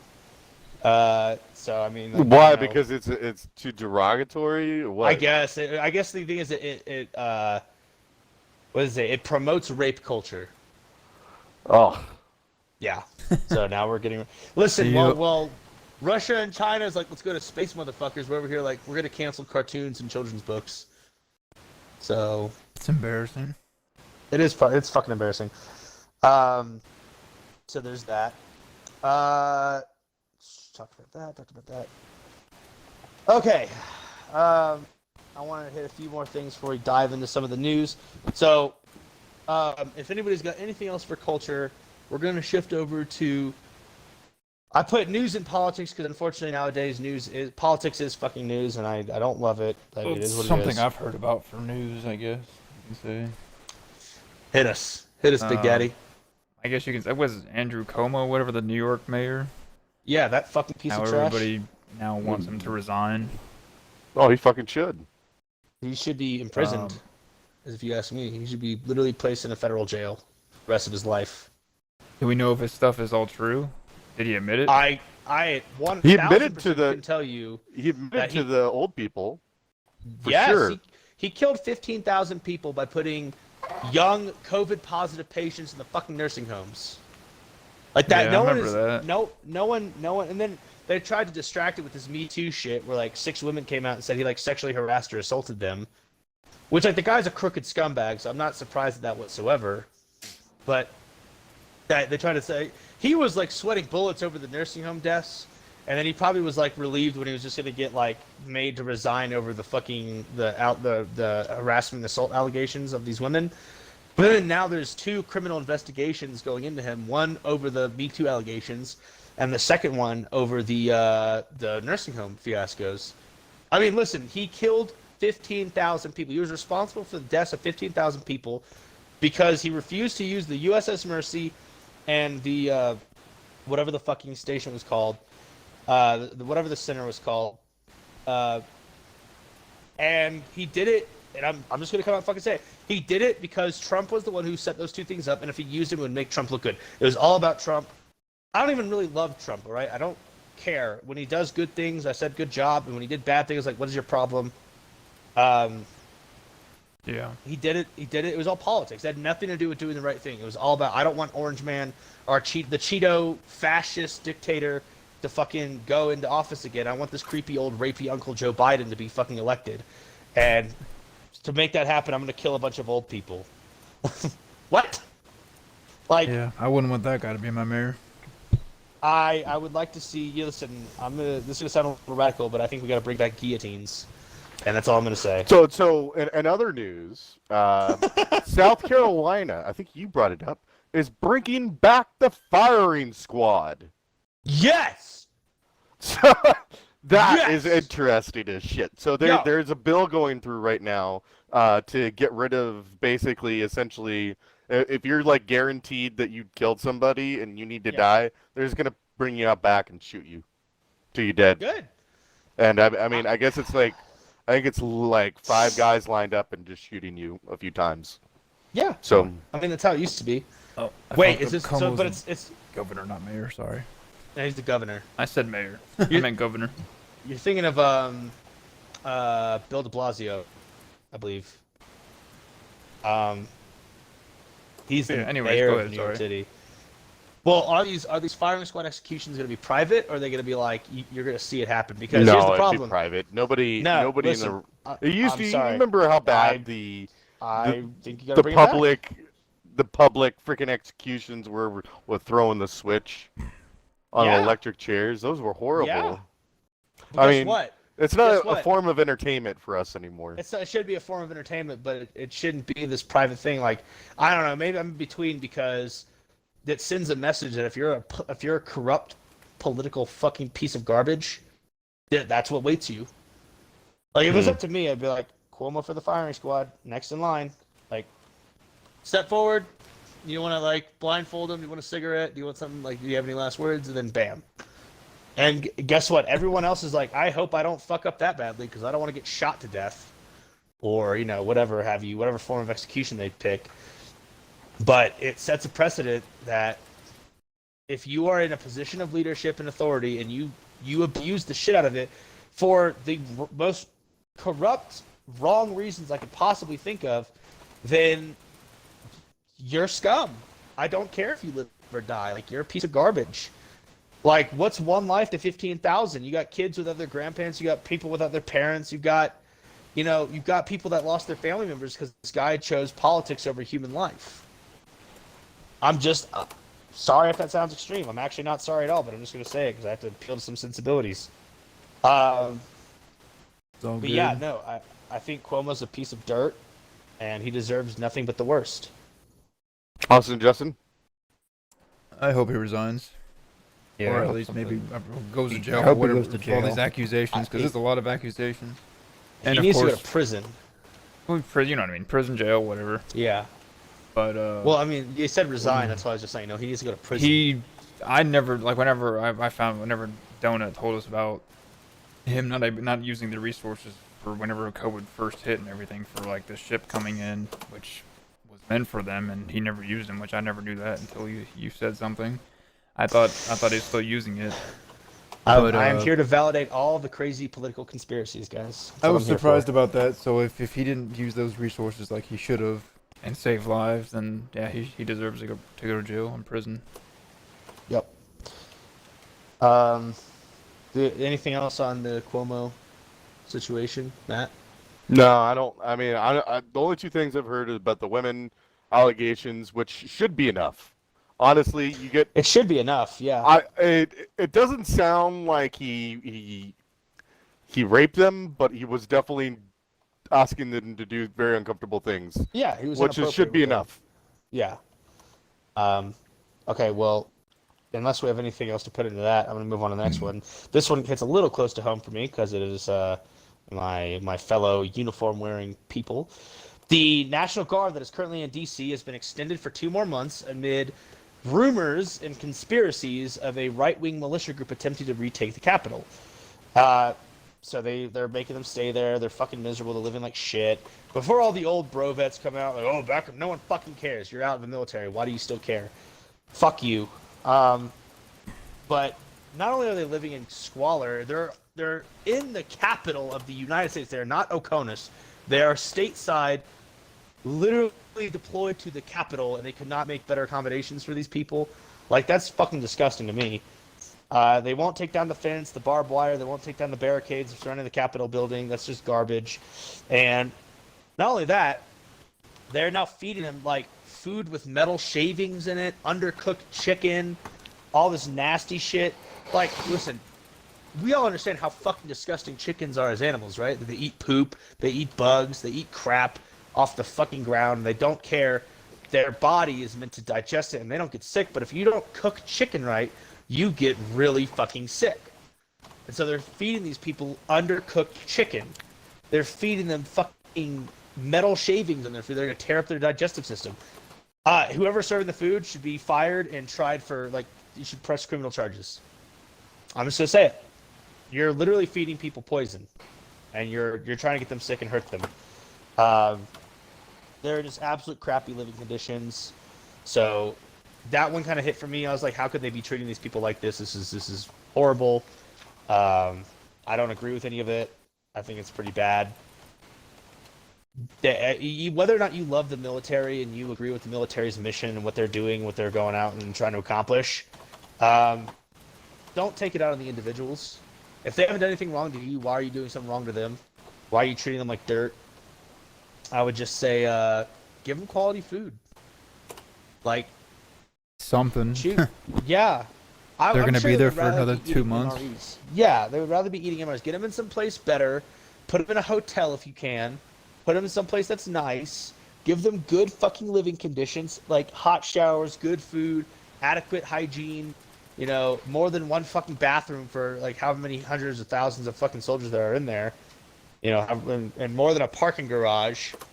And that's really it. Like, what are you doing? So I don't agree with it. I'm not a fan. No. So I don't like that either.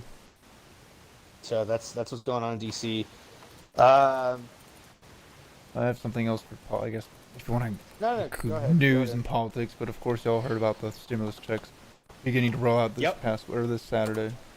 Coming out this. Well, I didn't get mine yet, but they're No, supposed to I be mean they started it yesterday, of course, but Yeah, they're not they gonna- started It won't yesterday. be for a little bit, but One of my it's buddies starting. that I play with, my buddy Robert, he got his already.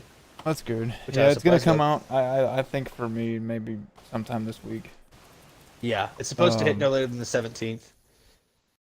Which yeah, I'm pretty happy about. So- I'm happy that finally freaking got approved or passed Yeah. again. I'm surprised. I thought it would take longer, but I'm happy they did it. There is more to it. Oh, Morgan's calling me. Hang on. I gotta let her know we're going live, so I can't really talk. You should know. She one of the She should. callers in our podcast. Yeah. Does she have any input on anything we've talked about? Yeah. So. I think they still say it's like what if you make less than $75,000 a year, you're gonna get your check, but if you make more than that, you're not getting anything. No, it's 80. So there's a phase out 80 of now. $5,000. It's not very big, but I mean there's a phase but out. still. Yeah, and I think it's like all these people with weak pullout games that have kids that are under their name, they're gonna get like $1,400 for every kid. So, I Yep. mean, I It's guess like my it's not brother-in-law. so, it's not so bad for them. They're doing all right, but again, I don't think $1,400 covers how much money goes into a fucking child because. Yeah, unless you, I mean, well, you know what? Fuck them kids. We don't need to give them. They don't need $1,400 over the course of a month. Kids are spoiled these days, but Yeah, and they say that you can track it too, but I'm not worried about tracking it. I'll get it at some point. I know that. I'll get it when I get it. So the majority of But- them are coming out Wednesday, March 17th Okay. on St. Patty's Yep. Day. I already Yep. looked mine up. You can look up yours online. Pay me now on irs.gov. So Yep. if you really want to check and see when yours is coming, if you have direct deposit set up, it'll be on Wednesday, March 17th. Yeah. If you don't have direct deposit set up, fortunately, it might be like a week or two before you even send out the checks. And then you probably take another 3 weeks after that before it even arrives. But good news is they're getting a lot faster, a lot quicker about it. If you've already filed your taxes, when I filed mine, I got my payment in 6 business days. That's how fast they are now, and they're getting really good at being fast. The Treasury Department is Did getting you really get fast your about tax things. return? Yeah. Oh, okay. Yeah, I'm still waiting. I've got on a. it. Well, how I long got ago a- did you file yours? I said about a few weeks ago. Okay, I where'd think you- by like this week or mid March. How did you file it? TurboTax. But I don't know. But I know I'm gonna get it by the end of the month. Was it accepted? Yeah, I mean, nothing bad. But yeah. I'm No. pretty When sure you, I'll it get takes about 8 months. I mean, eight hours. Sorry, not 8 months. 8 hours after you submit it, it'll say, "Hey, you've been approved. We're gonna Yeah. get it back to you in 3 weeks." And usually it takes 6 business days. Oh, Oh, fix your crap. phone. You're sideways. There you go. Yeah, my phone died. Oh, nice. Oh, Nice. nice.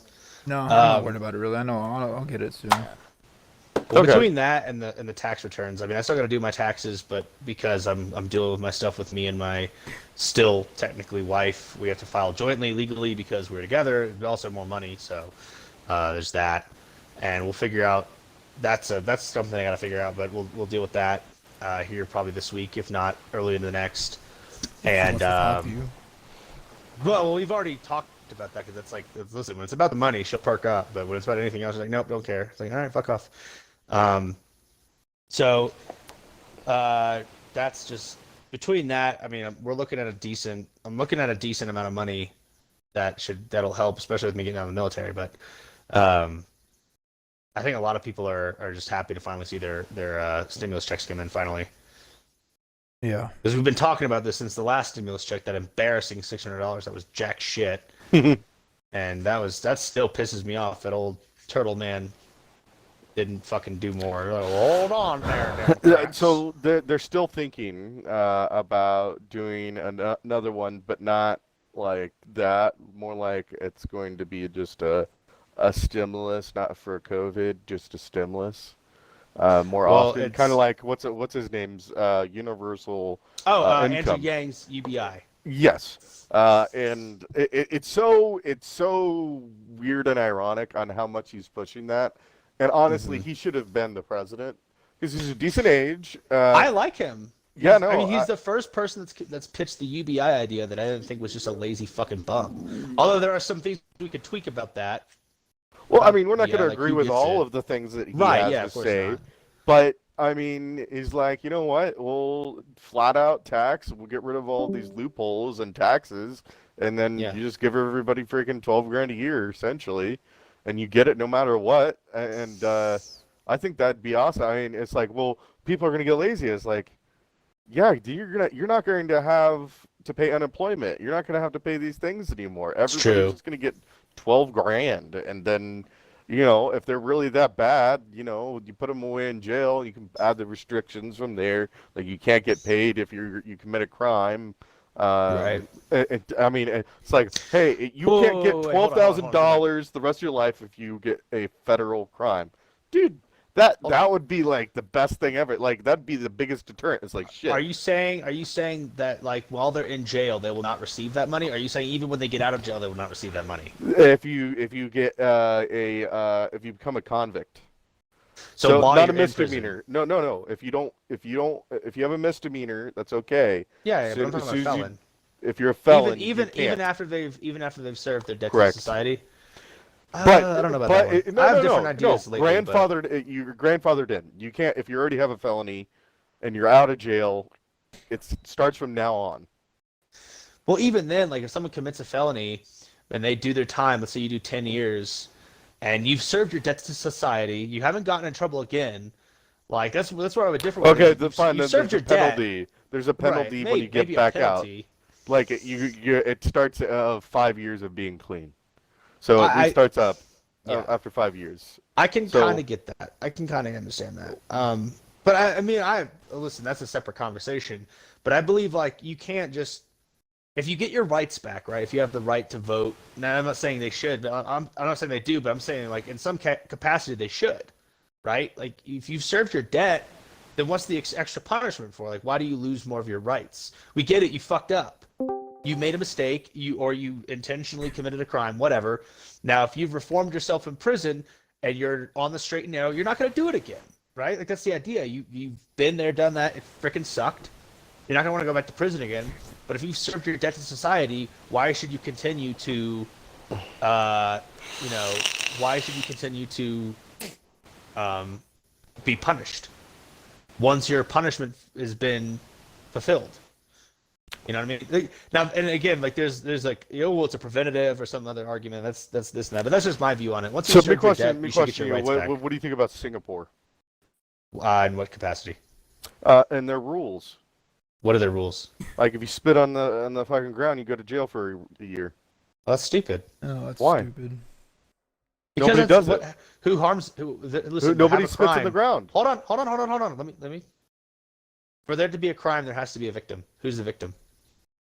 An You're actual fucking person. dirtying. You're dirtying No. and causing problems in a space that can make things. You can grow bacteria there once you spit. You're spreading virus, and it can get on somebody's shoe. Yes, and it can fucking live, and then somebody go wipe it on themselves. There you go. That's stretching it. Yeah, kinda but my point stretching it a is, if you set the bar where there's negative reinforcement and there's positive reinforcement, and That's the positive draconian as reinforcement, fuck. the positive is $12,000. The negative is we'll take it away if you fuck up. That's very draconian, which I cannot by principle support in any way. I'm sorry, but like it's like you fuck up big time, and you kill If you somebody. fuck up big time, like you kill somebody, that's different. That's most felons. That's most felonies. You pointed a fucking gun yeah. at somebody. You think somebody that's pointing a gun, trying to rob somebody, deserves something after pointing a gun willingly? Okay, well, when we're That's talking about most felons. crimes, we're talking about if they get out of jail, I guess there's some nuance to be practiced here. I'm not saying every crime is the same as the other crime. Every felon is just a felon across the board with no complexity to it. Obviously, if you commit a murder or you rape somebody, I think you should be shot in the back of the head. You know, if you just did it because you're a bloodthirsty piece of garbage, yeah, I would just cut your head off. I don't care. But if you got it for I don't know, like if you were dealing drugs or something, like dealing drugs is a bad crime. You realize if we But, legalize marijuana, you take probably 50% of all inmates away. Yes. So Good. Let's not talk about smoking those. weed? For Yeah. smoking weed? So let's take They should have been drugs imprisoned off in the the first table. place. Let's take drugs off the Okay. table. Well, Every I'm saying other peddling, one, heroin or fucking meth or something serious. every that, kill people and every shit. other felony, other than drugs, I'd say. So rape and murder and grand theft or robbing. or grand theft. Well, it doesn't have to be when I grand say theft. grand You could theft, I rob mean, all you sorts get of these shit people bad, that the back in the Ponzi scheme where you got the freaking Enron and they're stealing shit. If they get fucking caught, it's like why the fuck did they don't need the $12,000 first of all. And I'm tracking. if you steal if you steal more than $1,000 worth of shit, and you're above the age of 18, you lost it for life. And I say above the 18 because I understand kids do stupid shit, but Right. You're just a hard ass. dude, I am. I know. It's not that fucking hard to follow No, I a fucking agree. set of rules and guidelines that are. It's not hard to not fuck up. So people don't realize that to live in America is not your right. To do things in America is not your right. It's your privilege, and it can be taken away at any point in given time. And I know this is where we're going to disagree, but That's fine. dude, it's a privilege. It's a privilege to do everything here. And as soon as you start fucking up and try to fuck with the system, they're gonna fucking shut you down and throw you away. Well, I think we pretend were like talking you about don't certain. We have to that's also another deep dive rabbit hole. We're talking about the differentiation Right. between rights and privileges. I mean, you disagree with this one. I think having the right to self-defense is a right. It is not a privilege. Now, should you have an armory? Probably not. But you shouldn't be discouraged from being able to own 1 or 2 firearms for your house. That's a right. That is the right to self-defense, because now you're at the behest and mercy of someone with a firearm who is then going to commit the crime on you. The right to vote. You have. Oh shit, we lost Justin. The right to vote. Justin, we lost you. Anyway. He just no. No, he's coming back. There I know goes, he there sees goes. it. There he is. He's back. Yeah, no, I was trying to say it, then I realized I don't know if you have your. For me, I have the camera for the Discord on, but the Twitch is the only thing that gets the audio.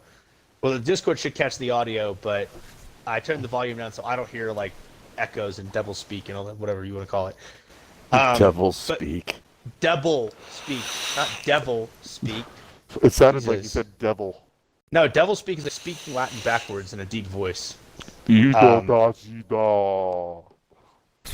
Okay, Jabba the Hutt. Yeah, right. But you get voting. Voting is a right because you get to take part in the system, and that you should be allowed to cast your vote because again, you should have. If it was a right, proper then people representation. that immigrated here would have that right. Yeah, when they become citizens and they pay fucking taxes and they show an ID at the voter booth, which I staunchly defend. You have to have an ID for everything else in life, so you should have to show an ID when you go to vote. It's not just, hey, I'm here. All right, cool, sign this, or circle which clown you want to represent you in the case of the president. It really is. It really is, yeah. No, listen, it's the giant douche in the turd sandwich from South Park. Right. So, I mean, those are things that I think are rights. Now, maybe I'm willing to level with you that if we did UBI, there should be a penalty. But if the idea is that we're still providing for the essentials, then you might have to take a cut. Like maybe get instead of $12,000, you get $6,000 or $8,000 or whatever you're gonna get, and you might be living bare bones. You might have to also get some fucking secondary work, but you'll be living the bare minimum, and you're not gonna be if you give someone $12,000, they get a cheap apartment. They budget their money well. They maybe pick up some work on the side. Well, you can still save that money. You get $12,000 a year. You could still live saying. without working a freaking day in your life. I know. And I think that's the funny part. It's especially, I'm not saying you'll live with your parents, but you get together with 3 other people. You get a one-bedroom apartment, and you're like, hey, we'll share this room. You go share outside, out in the hallway. We got $36K together, combined, all of you guys, and fucking you're good to go. I think it's hilarious that a lot of people end up doing that. I think, and they won't do. But in the end, I think it'll be better. I don't know. You're saving money. You're definitely saving money. But I get what you're saying. I get what you're saying. Maybe there should be a penalty, but I wouldn't take it away outright because now that person is gonna have to work like that. Then you're going back to he's gonna work paycheck to paycheck, and then now we're just not valuing the life of somebody, and that's where we go from this is a punishment to go fuck you. We don't care about your existence. You know what I mean? We can't go that far off deep end. I don't care if you're a hard ass that. Your narrative changes to now well, if that's the case, then he just go home and kill himself. Fuck, because that's essentially you're just putting him in such a box. It's what's the point of living when all you do is work? To survive, all you're doing is working to survive. You are working to make ends meet, but you are not getting to enjoy life. You are not getting to spend any free time. There's no point in trying to start a family. You won't get to do anything with them anyway. There's no point in buying, having any aspirations because all you're doing is existing via working all the time. So that's where I'm okay, you can't take it all away. And if they are in prison. And it's okay, if they're in prison, take it away because they obviously get 3 hots and a cot, and they don't have to pay a damn thing to exist in prison. Yeah, but I also think prison should only be for the worst of the worst. I don't think these smaller crimes deserve prison. I think there's reformation, community service, fucking rehabilitation that needs to happen, but it should be different from these prisons with these violent criminals. So, and now that you mentioned that, and doing community service and shit, in case anybody cares or doesn't care, I'm doing community service right now because I got a DUI, and it's shit happens. Got caught in a McDonald's parking lot sleeping in my car. Of course, I don't really think that's necessarily a DUI, but my car was on. That's all that mattered. So anyway, well, it's not that you were driving; you could have been driving drunk. Yeah, that's how they justify it. They perceive it that way. I was like, okay, sure. Oh, how'd you get your car to the parking lot? Oh, I guess you got drunk and drove. Because it was right next to the restaurant that I came from, you asshole. Right? Yeah. You fucking chotch. All right. Obviously, I didn't say that, but anyway, my point is dude, the program that they have set up is pretty good right now. And there's a place that I go for an animal shelter, and unfortunately, I'm kind of leading into this. I found out that I don't know if you guys know what SPCA is. I do. Many of the SPCA are shutting down now. Really? About half of them across the United States are shutting down due to COVID because they're not a government-funded oh crap. Like charity or charity. There you go. Sorry. Yeah.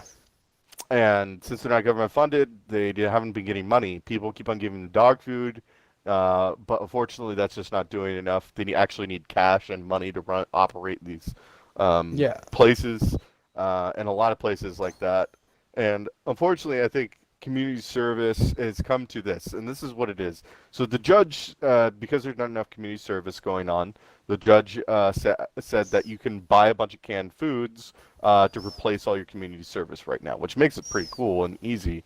But it's just interesting on how they're making things change, and I definitely think that community service is a good way to help people go and make a difference, because I definitely think that when I was younger, I tried to make a difference all the time. I went down to Mexico, built houses, and I was part of my church. Not super religious, but anymore at least. But I definitely went on mission trips and did things and felt like I was changing somebody's life. And I think a lot of people, as you get in your 20s and your 30s and your 40s, you're starting to try to make a family, you lose track of that. And that you can make a difference just as a single person, and just by being a volunteer somewhere for Meals on Wheels or whatever you have around you to help the environment, whatever it is. And, there's so many of those volunteer work, and we're putting people in jail that, just sitting there doing nothing. And it's like, okay, well, how about you put them, they have what they're called halfway houses, and it doesn't probably sound great. They say, look, okay, you can't drink, you can't eat. All I want you to do is go volunteer every single day for the next year, and that's going to be your punishment. And you have a choice between, and you could switch it up. You have a choice between animal shelter. You can go help these people. You can go help these people. You can go help these, and you have choices, and you can go try different things. And they'll teach you some skill sets too. And it's like maybe build a house for poor people that don't have a freaking house. And I think that would be way better Habitat served. for Humanity. Yeah, Habitat for Humanity. Yeah. But that would be well better served than just people sitting in freaking prison and just, I agree. aging away. And I do agree with you on that. I would love to see it to give back to society. Not only that is they're going to see, and don't get me wrong, they do things with people in prison, and they do try to make a difference, but they don't get to see it. And it's like, okay, and look, I understand, like, people murder, there's people that are murderers and rapists and shit. Okay, I understand. They need to be in jail because they're a threat to themselves and other people. I get it. But, you got people that are drug-related crimes. If there wasn't a gun involved, and, I mean, it's cocaine, okay, it's a felony, I get it. But seriously, like, just be on their ass about it. All they're doing is trying to get drugs. Move them to a different city entirely, and freaking just try to stay on top of them. Like, have them a weekly drug test, or and just like have them go volunteer and just try to get them. What's the word? Rehabilitated. Rehabilitated. Yeah. Fuck. Golly. Yeah. And it's free work, but it makes them feel way better about themselves. And it has to have substance. You can't just have them, you can't just have like the prison labor, the chain gangs breaking rocks, or, I mean, like, I would say, like, yeah, pick up trash, but, you can have them picking up trash on the side of the highway, but also take them into the inner city, take them into these areas that, like, they're just filled with shit and garbage on the sidewalks. Clean up the trash there. Have them volunteer, with organizations that do stuff like that, even if it's as simple as just picking up trash. Right. It could be as simple as picking up trash, working at a homeless shelter, right? Working at a soup kitchen. You help prep the food. You help if it's a homeless shelter, you help them with the laundry. You help them make the beds. You help them fucking wash their clothes. If, you have other things going on. If you have skill sets, let's say you're a barber, or let's say you have, like, those little skill sets.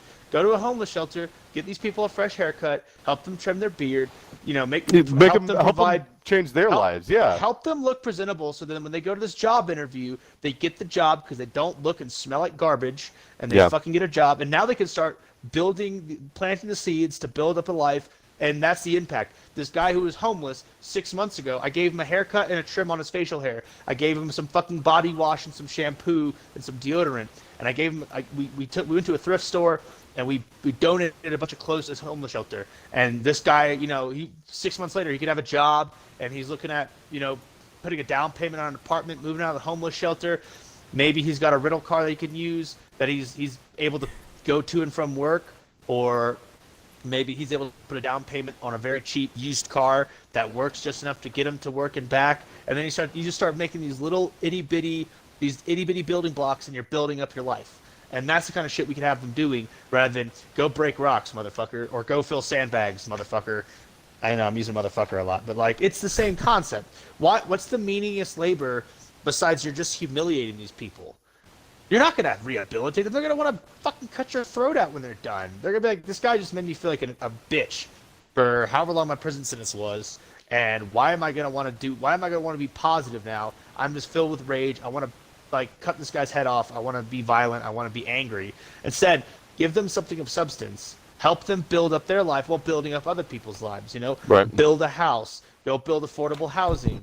Go help clean up the trash. All these little things that could make a huge difference in the long run, even if it seems insignificant at the time. Don't have them doing pointless shit. I don't get that. So I agree, and that's a rabbit hole we dive down that I actually think we can with some good ideas there. You know, obviously we started with some disagreements of who should have their rights back, but I think if you actually do that, like when you're not some violent scumbag, and you fucked up. That's just it. You just fucked up. You had a little oopsie. You got pinched by the law. You should do your time, volunteer, and they should keep a record of it in the prison. Say, hey, look, he did this all really, really well. He helped with community service. He made a really big impact. He was a great morale boost for the fellow people he was going through the program with. We should give him his rights back. He should be able to vote. If he has never shown any violent tendencies or aggressive tendencies, he can have a second. You know, you don't lose your rights. If he wants to own a gun, he can own a gun for self-defense. Because why should he have his life jeopardized by somebody who would impose on it with a weapon? If he's on the straight and narrow, give him his UBI. You know, if that's a thing, and he's shown that he's reformed himself, he should get all of his privileges and his rights. The rights should have never left in the first place. But that's just my hard stance on it. But I really like that. We went down a dive with that one really well. All right, what's the next thing? So this is a small one. So mainstream media is seeing a drop in ratings and employment because they're going through what they've called the Trump slump. Trump has been out of office since January 20th. Whatever you feel about that, basically the mainstream media, the MSM, the Fox, the CNNs, the MSNBCs, the ABCs, whatever they are, the alphabet soup guys I call them, they don't have the stories anymore because they used to make their entire living off of just complaining about Trump and Cheeto man And bad for our orange. entertainment as well. Yeah. Well, I mean, I guess I found it entertaining to hear them bitch about Trump all the time. I was like, Jesus, you really have all the free time in the world. But you've seen the numbers plummet. I mean, and that's not to say it's not just the left-wing media. Right-wing media saw a plummet as well for other reasons. I mean, you saw Fox News take a dive. Fox News is getting shit on by like the military, by the way. Tucker Carlson specifically is getting shit on.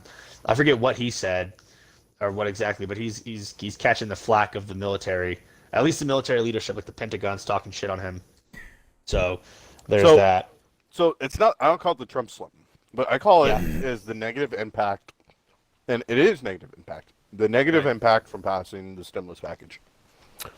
So the companies are still trying to make money, especially this next year, and things start to ramp up.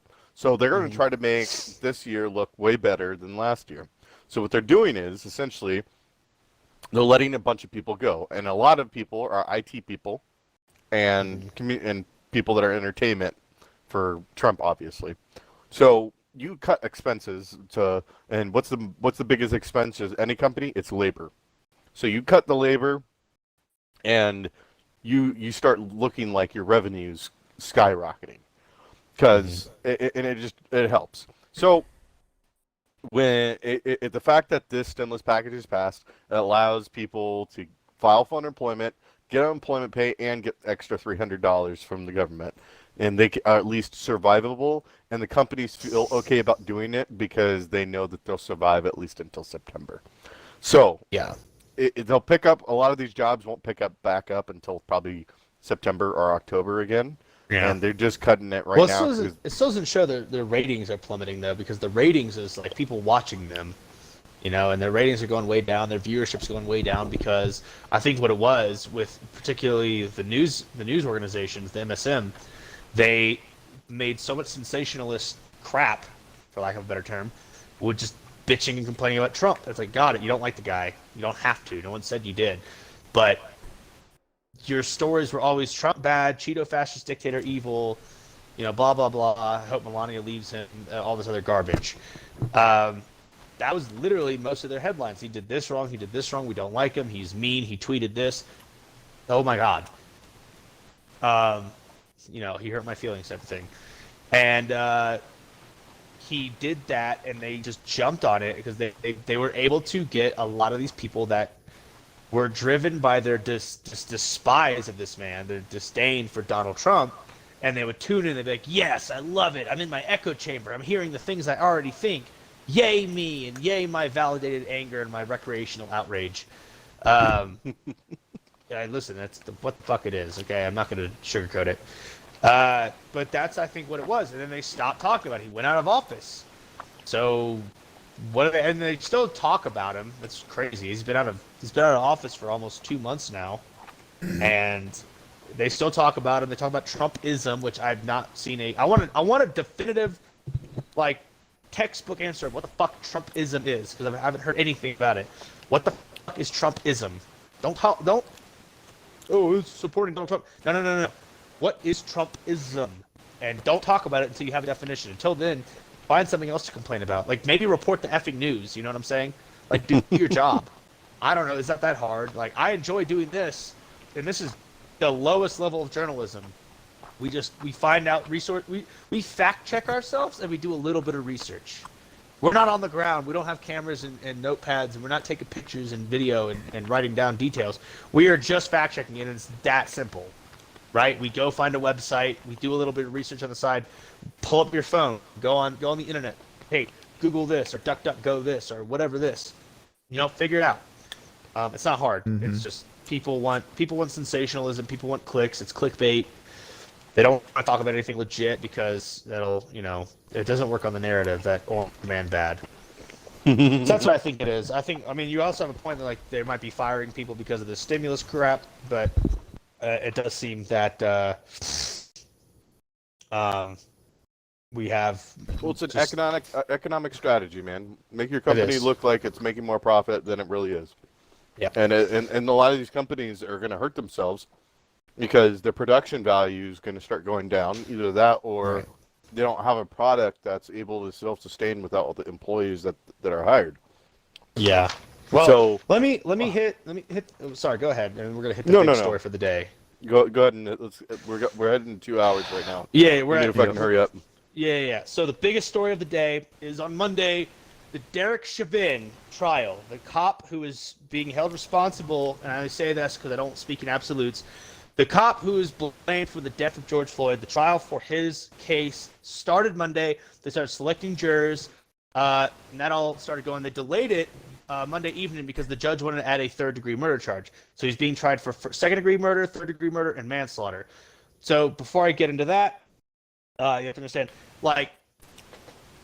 the people that are jurors don't even want to give out their name and address because they are afraid of leftist activists rioting, targeting them. That is insanity. That's why I said stand your ground laws and castle law should be a federal thing across the board. I don't give a fuck what state you live in. If you come to my house and you say, I'm doing this for my political reason, and I shoot you in the face, no charges, I walk. Because you are on my property, threatening my life, trying to coerce me with legitimate political terrorism. I should be able to blow your fucking head off, and you can't do shit. Right. Send your family over. They want to retaliate. I got ammo. Fuck you. So, but I'm getting off track. In this also now the city of Minneapolis is now attempting that's $60-something million or $20-something million. It's a crazy high number. A multi-million-dollar recruitment drive for the Minneapolis Police Department because over the summer following George Floyd, the summer following George Floyd, they defunded the majority of their police. They fired most of their officers. Most people just fucking quit. They're like, oh, this will appease the rioters. It didn't. Spoiler alert.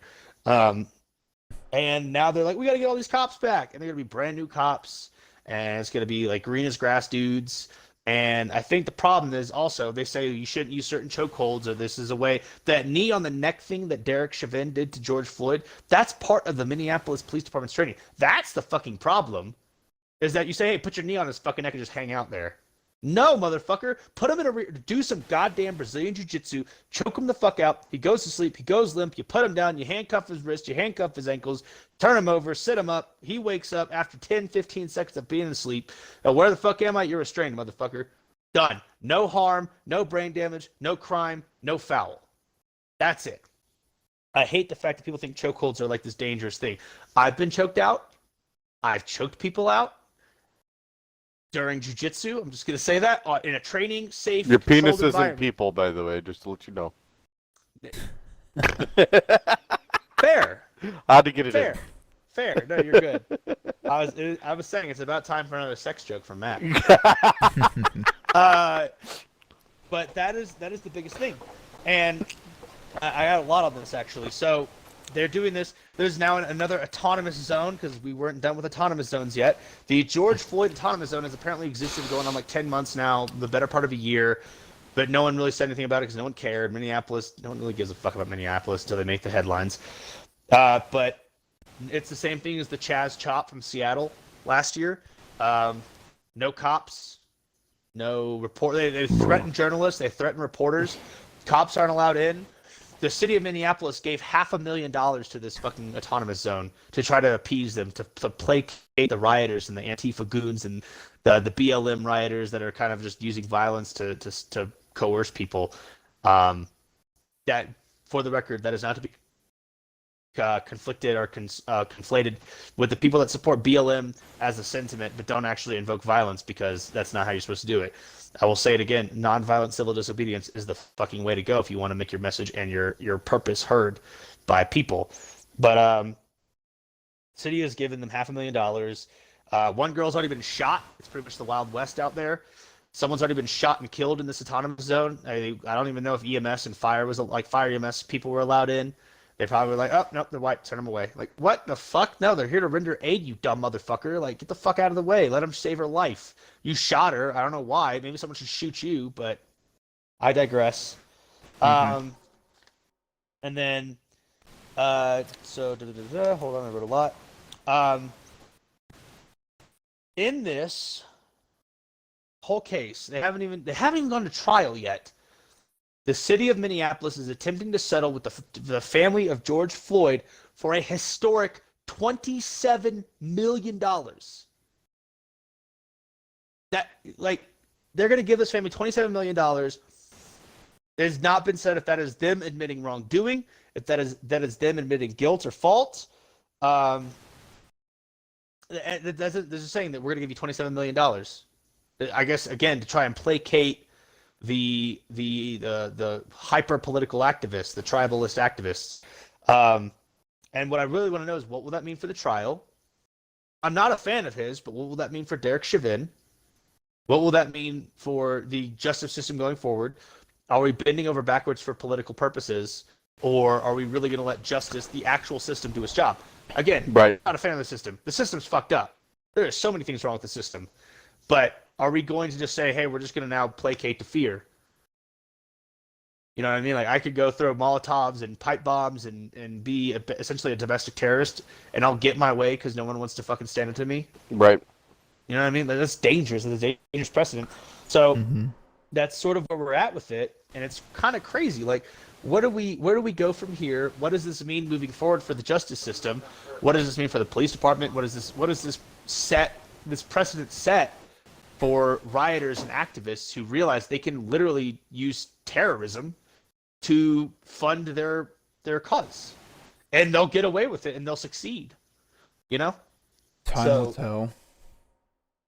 Well, one thing I will say is that, you know, when it happened, everyone was talking about racial inequality and systematic racism and systematic injustices. Hi, baby. Oh, baby Dixon. He's snuggling up. You can't see him, but he's being a little snuggle bear. And I do believe there should be police reform. I don't believe in defunding the police, but I'll say it right now. I think every police officer, as part of their academy training, should not be allowed to graduate until they have been deemed a blue or purple belt. I would say blue is kind of the minimum. Purple belt would build a little more confidence. They have the ability to basically manipulate and grapple someone into submission without having to hurt them, without having to dislocate them, without having to strike them in any way, and say, I can handle this guy, regardless of, for the most, like 90% of the time, regardless of size. It'll show way more control. They'll be way more self-confident, less likely to go for a gun or a taser or something, and they won't have to go for a nightstick. They won't have to hit them or shoot them or do anything to them. They'll be like, oh, I hate you. You're a cop. Bet. All right, cool. I strangle people for fun in my free time. Come at me. And then they just put this guy to sleep. And I said, cuff the ankles, cuff the wrists. Wakes up 10, 15 seconds later, sitting up against the police car. What the fuck happened? I choked your ass out. You're okay, though. I didn't hit you. Your head didn't hit the ground. You're totally fine. No brain damage, no joint damage. I didn't dislocate anything. You pretty much got put unconscious for 10 seconds, and I restrained you. Now you can just sit there and calm the fuck down. Mm-hmm. And I'm all about that. Like, where did we go from saying these guys can't do their job to all of a sudden, like, all cops are bad, blah, blah, blah. That's some, like, super tribalist crap. These fucking hippies that think, like, violence shouldn't exist, but then they get robbed all the time. So it's like, whatever, loser. It's bananas. It's absolutely bananas. And I wanted to start with this, but I also wanted to get through the fun articles first because this was a more serious one. And there's just a lot of things about it that rubbed me the wrong way. And I wanted to save it for the last piece because it's the most important piece, I believe. But, I mean, what do y'all think? Like, how do we reform police? How do we reform the justice system? And, I mean, we already talked about the prison system. I think me and Matt really hit that on the head. Proper training, for sure. I mean, you shouldn't have to restrain somebody by putting your knee down on their neck. You have to be graduated from college. I would know. I would disagree because I know plenty of well-educated dumbasses. I don't care. You got to graduate from college. It shows determination and willingness to finish something. I don't give a fuck if you're smart or dumb. The fact that you're showing the willingness to fucking finish something, that's what I want to see. What if the police academy training was longer? Like substantially longer, not just college. I'm talking like hold on. Let's look at this up. What's 6 weeks. The average? 6 weeks? Fuck no. What if it took you 6 months? I mean, I don't know how much you have to pay to go to freaking police academy, but I don't know how much people would want to go for 6 months. Yeah, well, guess what? You'd weed out some shitty people, wouldn't you? That's true.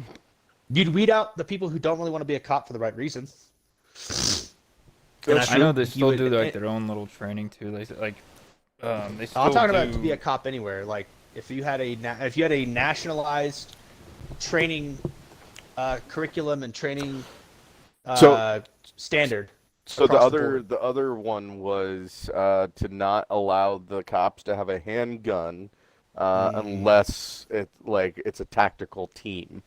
Because you have to admit, majority of situations where guns are used, the cops come to the scene and start shooting. A majority of scenes don't start with a cop needing to pull a gun on somebody, and there's no need for the gun, in my opinion, majority of the time. And you tell somebody to get down, and you threaten with a you pull a gun on them, and it's like, well, fuck. Now it's like, what do I do if you don't? What happens if they do have a gun? They would have definitely pull it now. Like it's just like, okay, well, this cop's gonna shoot me because now I do have a gun on me. Yeah. It's like, well, the only thing I would push back on that one is if you take away a cop's gun, and then all of a sudden you have a bunch of unarmed cops. I think you just made all those cops super easy targets. I mean, there is some super high anti-police sentiment. And yeah, so now but you have even the you good cops. You get rid of cops with guns, and all you have to do is say, okay, well, if you shoot an unarmed cop now, you will get the death sentence immediately. I think people are still going to do it and get away with it, though. That's the problem. Is we're talking about people getting away with the crime. I'm not saying get rid of their bulletproof vest. I still think they should wear it. I just don't think they should be on like traffic duty, and you're pulling over people. You shouldn't have a fucking gun on you. I mean, I get what you're saying, but I still disagree because you essentially make these cops defenseless, and you can take away the guns from the cops, But what about criminals that have guns? What about people who just don't give a fuck? My point is, how You many can't stops? do How that. many stops do you have where you think actually people are going to or have come out and shot a cop while they're freaking, I don't know. sitting there in a traffic? They Look it up. usually don't happen in traffic. Well, look at the incidents. statistic of police traffic stops that end with a officer-involved shooting.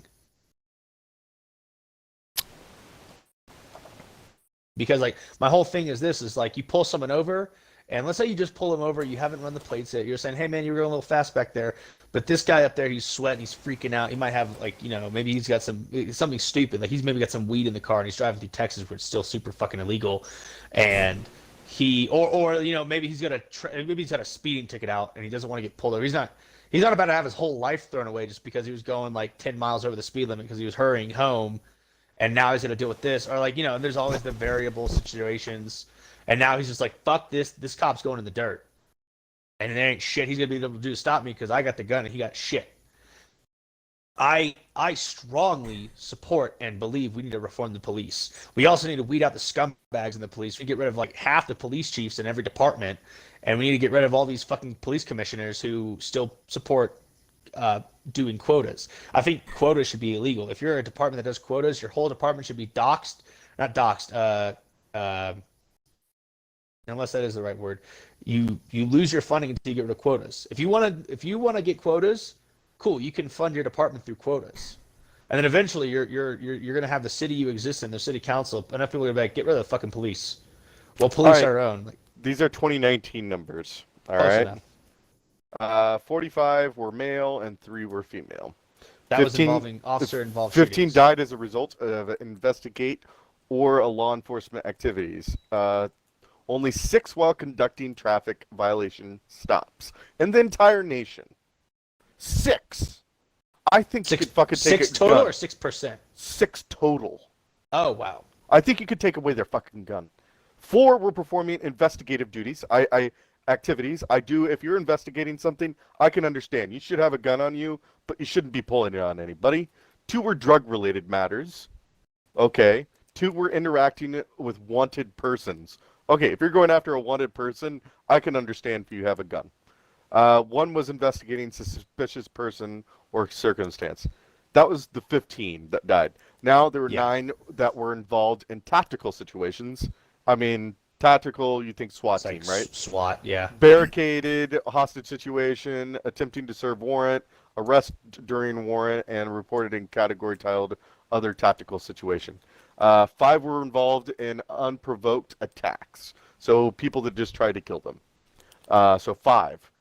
4 were responding to crimes in progress. 2 were robberies, and 1 was larceny, theft. So my point is, at least let's put it like this.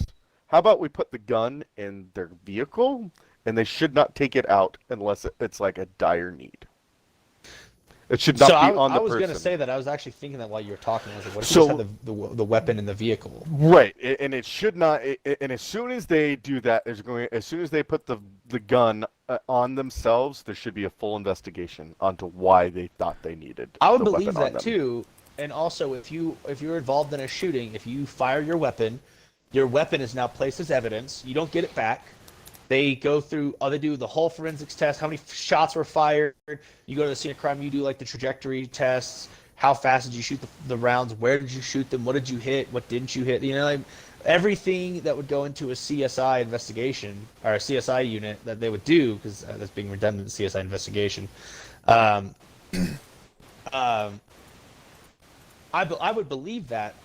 My only problem is also how would out of all now if you took away the guns from all beat cops and all traffic stops, how many more cops do you think would have died because people would just know, oh shit, this guy got nothing on me, he ain't got a gun, but I got a gun in my glove box, or this motherfucker's about to try and pull me over and now I'm going to go to jail because I got maybe a warrant for something stupid, or I'm driving on suspended tags, or and part of I really don't think it's going to go up that much.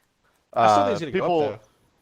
I mean, it might go up a little, but I mean, 6 people died for traffic violations, conducting traffic violations. That's I'm not I'm not totally disagreeing with the discouraged. sentiment. I'm not saying that look, I understand people, but you get rid of marijuana out of the equation, and you don't say yeah, you're going to 100%. jail forever for marijuana. You take that out of the scenario for having a bag in your car. People are not going to pull shit, and I mean, decriminalizing drugs, and you're going to take away the majority of people from wanting to even touch a police officer.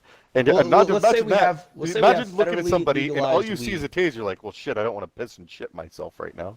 I don't That's think as avoiding far my- as you're going to get. Yeah. You know, I don't think I was soiling my trousers in my fucking. I think they- while I'm so, out with my even friends. if somebody has a gun, it's still hard to shoot somebody if you tase them. So I'm not talking about the reasonable people that carry guns. Like I've been pulled over with a gun in my car, but I'm also like, well, I'm not trying to kill anybody and go to jail for the rest of my life or get shot and die in the process.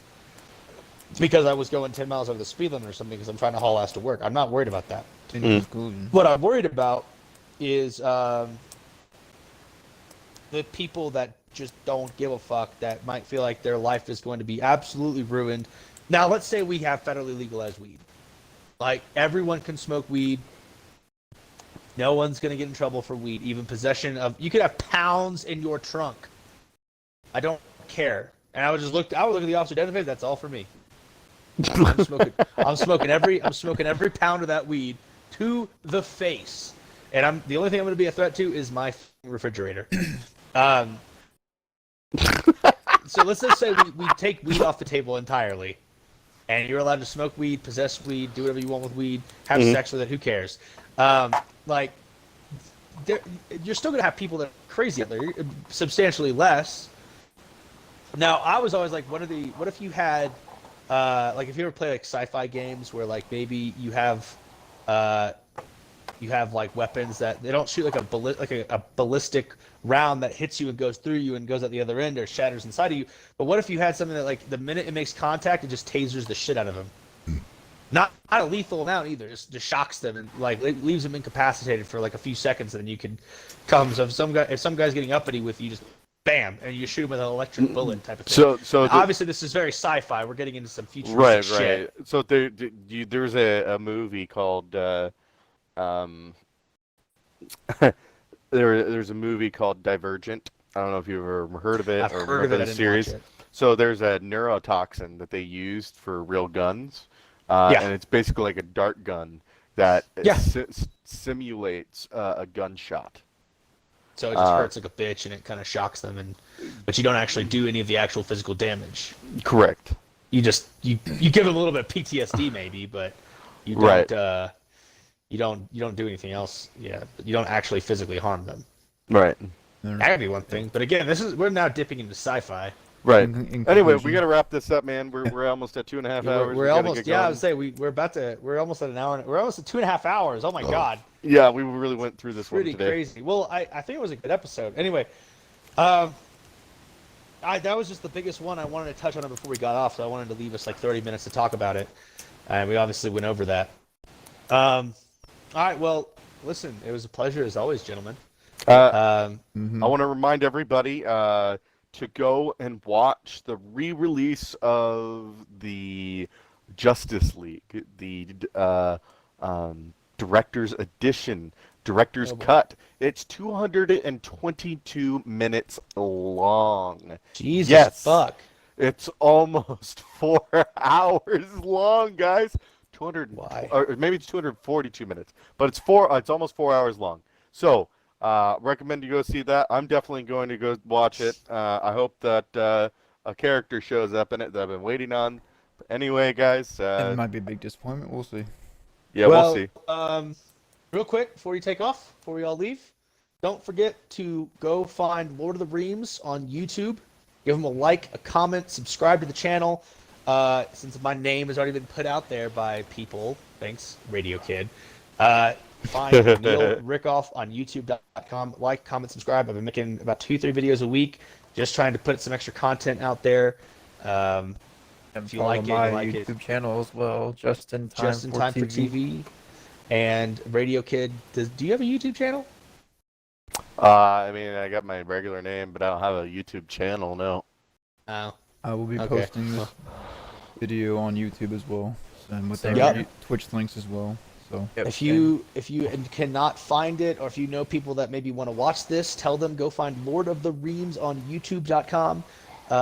Subscribe to his channel. Give the show a like. Give it a thumbs up. Give it a comment if you want to see more. Also, if you feel like seeing the best memes on this side of the universe, go to your boy Slick Ricky Bobby on Instagram. That's your boy's meme page and my also personal shit posting page. And don't forget to follow all the Twitches.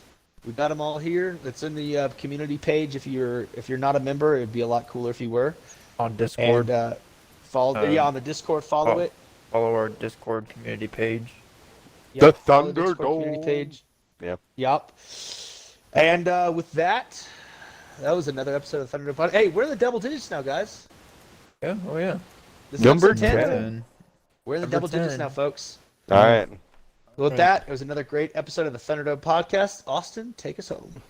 Well, ladies and gentlemen, thank you for attending today's podcast, episode number 10. You guys have a good evening. We will see y'all later.